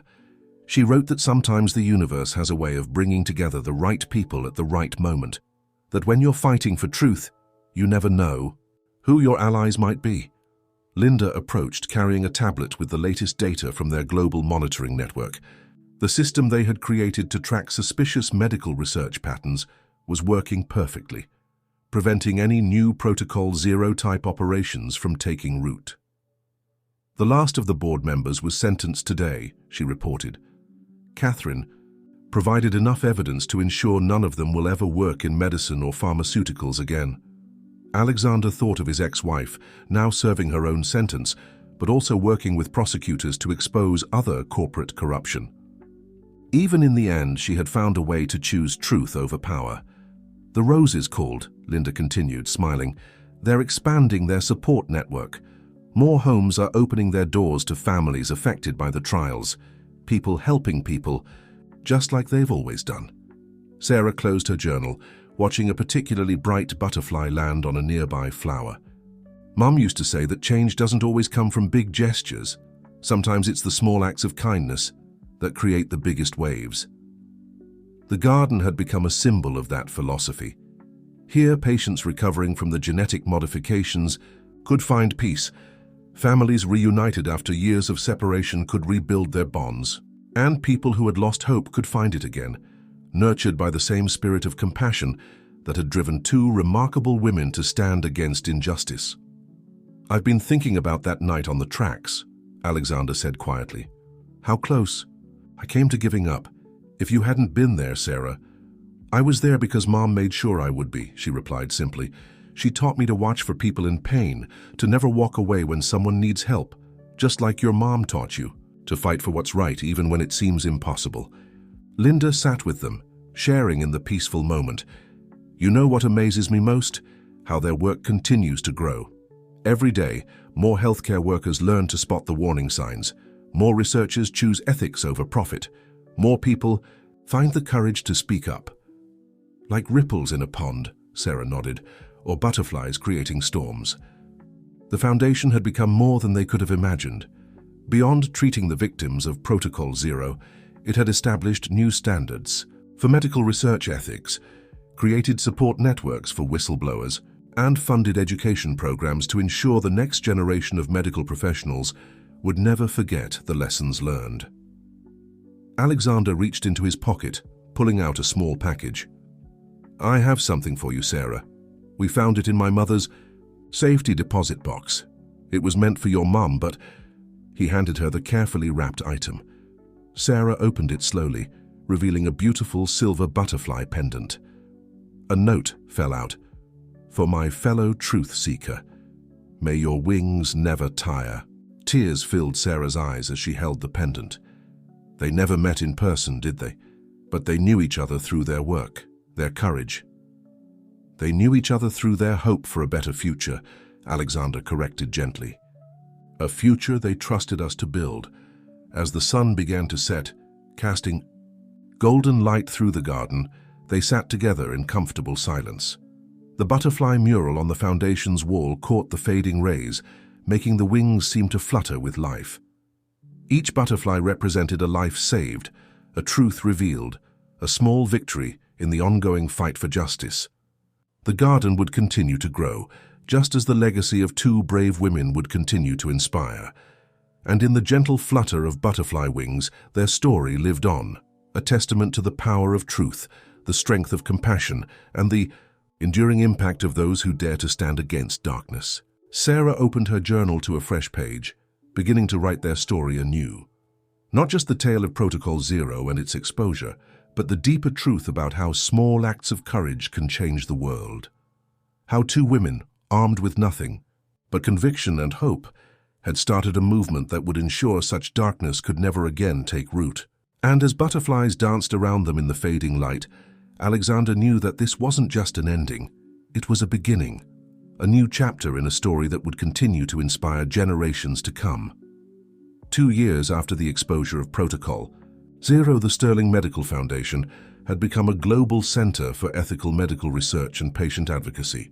On this particular morning, Alexander stood at the podium in the Foundation's main conference hall, addressing a room full of international healthcare representatives. "The butterfly effect isn't just a theory," he began, gesturing to the now famous mural behind him. "It's a reminder that the smallest actions can create profound change. 2 years ago, 2 remarkable women proved this when they chose to stand up against what seemed like an invincible system." The audience included faces both familiar and new. The Roses sat in the front row, their gentle smiles encouraging as always. Linda, now the Foundation's Director of Patient Advocacy, sat beside them, her notebook filled with updates from their global monitoring network. "Today, we're not just celebrating the exposure of one corrupt operation," Alexander continued. "We're celebrating every person who has since found the courage to speak up, every healthcare worker who has chosen ethics over expedience, every researcher who has committed to putting patients before profits." Sarah, who had grown into a poised young woman, stepped up to join him at the podium. She had become the Foundation's youngest board member, bringing her unique perspective to their mission of protection and healing. "My mother and Mrs. Sterling never wanted recognition," she addressed the crowd. "They didn't do what they did for fame or reward. They did it because they understood something fundamental, that the true measure of medical advancement isn't in profits or patents, but in how we protect the most vulnerable among us." The screens behind them displayed statistics that told a powerful story.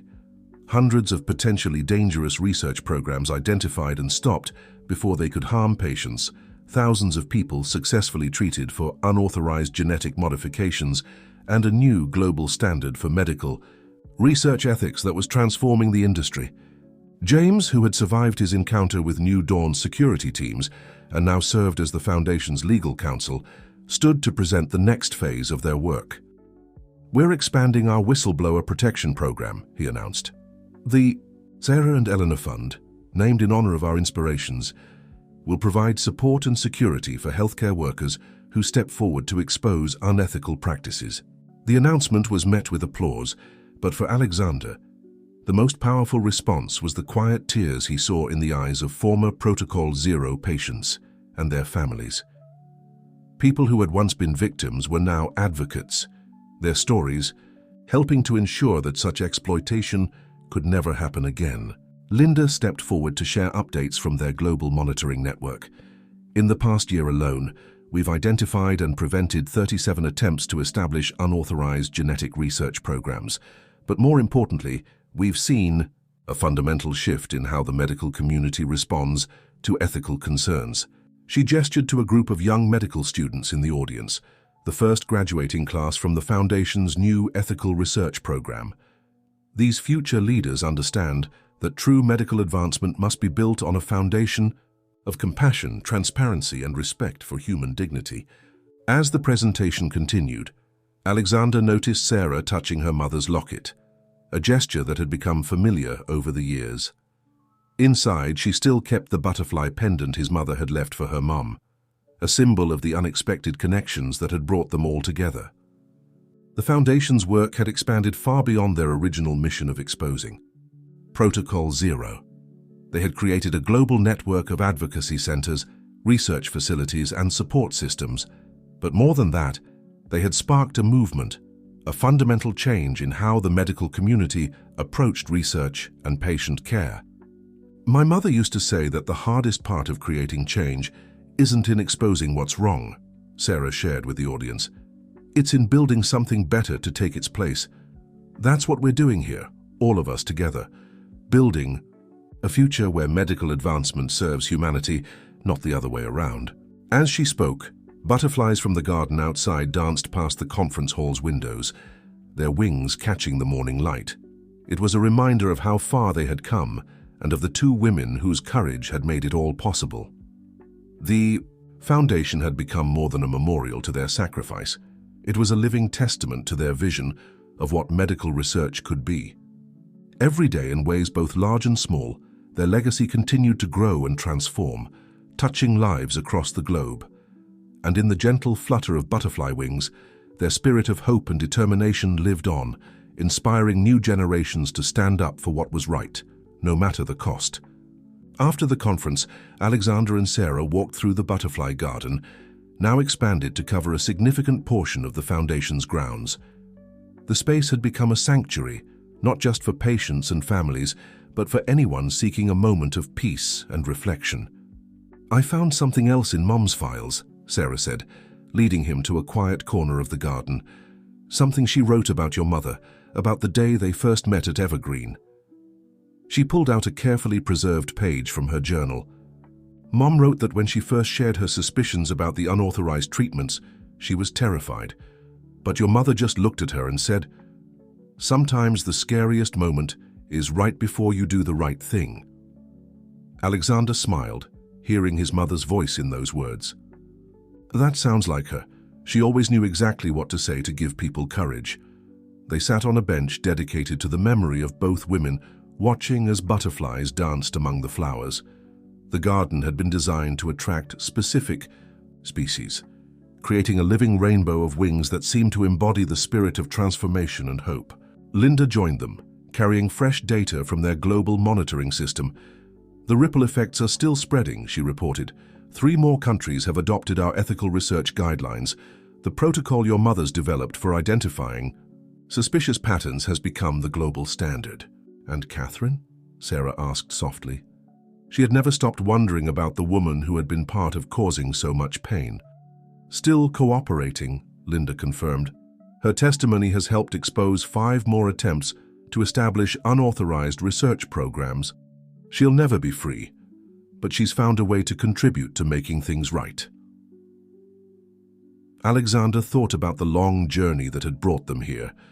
From that cold night on the train tracks to this peaceful garden, every step had been guided by the courage and foresight of 2 extraordinary women who had dared to stand against corruption. "The Roses called earlier," Sarah mentioned, smiling. "Their support network has expanded to 20 countries now. Mrs. Rose says she's baking more cookies than ever." That simple detail, Mrs. Rose's cookies bringing comfort to families healing from trauma, perfectly embodied how small acts of kindness could help rebuild shattered lives. The Roses had never sought recognition for their role in protecting Sarah and helping expose the truth, but their impact continued to grow through the lives they touched. "You know what I realized?" Alexander said, watching a particularly vibrant butterfly land nearby. "That night you found me on the tracks, it wasn't just chance. Your mother had taught you to watch for people in need, just as my mother had taught me the importance of standing up for what's right. They were still helping people even then through us." Sarah nodded, touching her locket. "Mom wrote about that too.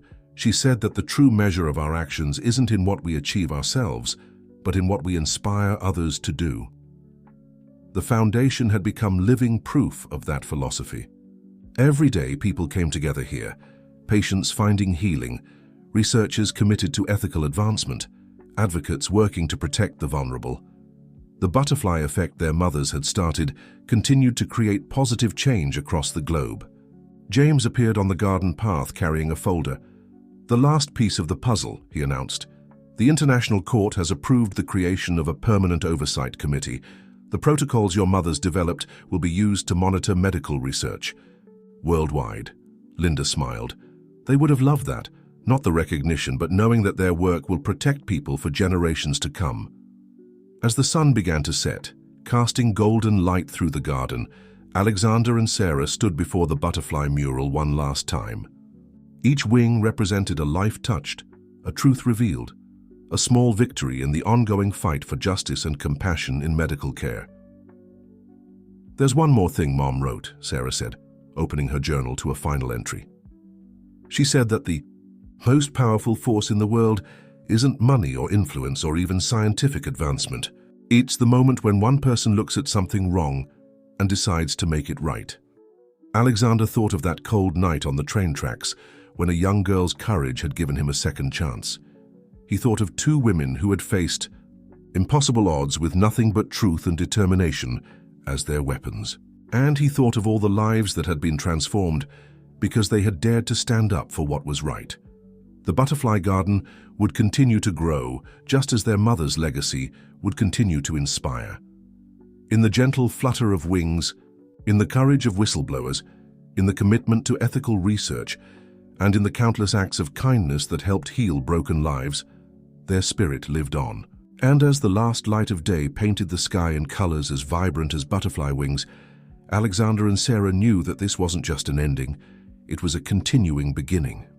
A reminder that even the smallest acts of courage could create waves of change that would transform the world. 5 years to the day after Sarah had pulled Alexander from those train tracks, they stood together at the entrance of a brand new building. The Sarah and Eleanor Center for Medical Ethics stood as a testament to how far they had come, its modern architecture incorporating subtle butterfly motifs throughout the design. "Ready?" Sarah asked, holding the ceremonial ribbon. At 17, she had grown into a poised young woman, carrying her mother's strength and compassion with grace. Alexander nodded, looking at the gathered crowd. The Roses were there, of course, still helping others even in their retirement. Linda stood with James and Agent Torres, all of them now key figures in the global fight for ethical medical research. Former patients and their families filled the courtyard, many wearing butterfly pins that signified their role as advocates and mentors. "This center," Alexander began his address, "represents more than just a building. It represents a promise made by two extraordinary women who believed that medical advancement should serve humanity, not exploit it." Sarah continued, her voice clear and strong. "My mother and Mrs. Sterling showed us that true courage isn't about fighting the biggest battles. It's about taking that first step, speaking that first truth, extending that first helping hand." The center would serve multiple purposes: a training facility for medical ethics, a support hub for whistleblowers, a research institute dedicated to ethical advancement, and most importantly, a place where people could find help and hope. Linda stepped forward to share the latest statistics. The monitoring system created from Sarah's mother's protocols had prevented hundreds of potentially dangerous research programs from taking root. The support network inspired by the Roses had expanded to help thousands of families. The ethical guidelines developed from both mothers' documentation had become the global standard. But perhaps the most important number, Linda said, smiling, is one. It just takes one person willing to stand up for what's right, one voice willing to speak the truth, one small action that can change everything. As if on cue, butterflies from the garden began to dance around the courtyard, their wings catching the sunlight. The crowd watched in wonder as the delicate creatures created patterns of light and shadow, a living reminder of the transformative power of small actions. James presented Sarah with a bound copy of both mothers' collected writings, now used as a core text in medical ethics programs worldwide. "Their words continue to inspire new generations," he said. "Their courage continues to light the way." The Roses, who had become like grandparents to Sarah, stepped forward to cut the ribbon with her. Mrs. Rose's eyes sparkled with tears of joy as she embraced the young woman who had once shown up at her door with a troubled stranger in tow. "Your mother would be so proud," she whispered to Sarah. "Both your mothers would be proud of all you've accomplished." Alexander watched the scene, thinking of that desperate night when he had lost all hope. How could he have known that his salvation would come in the form of a young girl carrying her mother's courage and wisdom? How could he have imagined that his own mother's final act of defiance would help create such profound change? The center stood as a beacon of hope, its butterfly-inspired architecture catching the light like wings about to take flight. Inside, new generations would learn the importance of ethical research, the power of speaking truth, and the impact that one person's courage could have on the world. As the ceremony concluded, Sarah opened her locket, now containing photos of both mothers. "They never got to see this," she said softly, "but somehow I think they knew. They knew that if they just lit the first spark, others would carry the flame forward." Alexander nodded, understanding perfectly. Their mothers had created more. Far than just evidence, they had created a legacy of courage, compassion, and unwavering commitment to doing what was right. A legacy that continued to transform lives and inspire change across the globe. In the gentle flutter of butterfly wings, their spirit lived on, reminding everyone that the greatest changes often start with the smallest acts of courage. The sun was setting on the day of the center's opening, casting long shadows across the butterfly garden. Alexander and Sarah sat on their favorite bench, watching as the last visitors explored the new facility. The day had been filled with moments of triumph and reflection, but now, in the quiet of evening, they could finally process everything that had led to this moment. "I found one last recording," Sarah said, pulling out her tablet. "It was hidden in Mom's final encrypted files. I think she meant for us to find it today." With trembling fingers, she pressed play.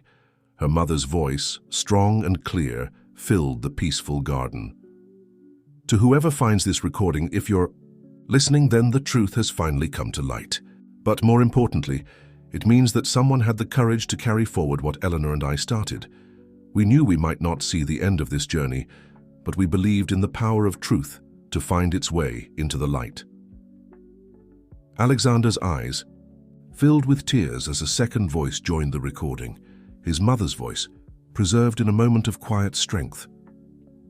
"We're leaving these breadcrumbs not just to expose wrongdoing, but to show others that change is possible. That one person's stand for truth can inspire others to find their own courage. Sarah, Alexander, if you're listening to this, know that we are so proud of you both." Sarah's mother's voice returned. "The butterfly effect isn't just about how small actions create big changes. It's about transformation, how something fragile and beautiful can emerge from darkness and struggle. That's what we hope our work will create, not just an end to corruption, but a beginning of something better." As the recording ended, a group of butterflies danced past them, their wings catching the last rays of sunlight. The sight reminded Alexander of something his mother used to say: "Hope is like a butterfly. It can appear delicate, but it has the strength to cross oceans." Linda approached with the day's final reports. The center's opening had already inspired new whistleblowers to come forward, new researchers to commit to ethical practices, new advocates to join their cause. The butterfly effect continued to spread, creating waves of positive change across the globe. "You know what I've realized?" Sarah said, watching the butterflies settle in for the evening. "They never really left us. Every time someone finds the courage to speak up, every time someone chooses to help instead of harm, every time someone takes that first step toward making things right, that's them, still showing us the way." Alexander nodded, understanding perfectly. Their mothers had created more than just a movement or a legacy. They had created a template for courage, a reminder that the most powerful changes often start with the smallest acts of bravery. The new center stood as a testament to that truth, its butterfly-inspired architecture catching the final light of day like wings poised for flight. Inside, future generations would learn not just about medical ethics and patient advocacy, but about the profound impact that individual courage could have on the world.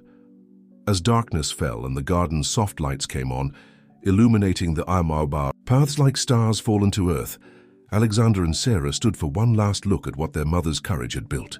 The Sarah and Eleanor Center would stand as a beacon of hope and transformation, a reminder that even in the darkest moments, there was always a path toward light. "They were right, you know," Sarah said softly, touching her mother's locket. "About everything. About how truth finds its way into the light, about how small acts of courage can transform the world, about how love and determination can overcome even the greatest obstacles." Alexander smiled, watching the last butterfly of the evening settle onto a flower. Yes, they were. And through this place, through the lives we touch and the changes we create, their wisdom and courage will continue to transform the world, one small act of bravery at a time. In the gentle evening breeze, the butterfly garden seemed to whisper with the collected hopes and dreams of all those who had been part of this journey.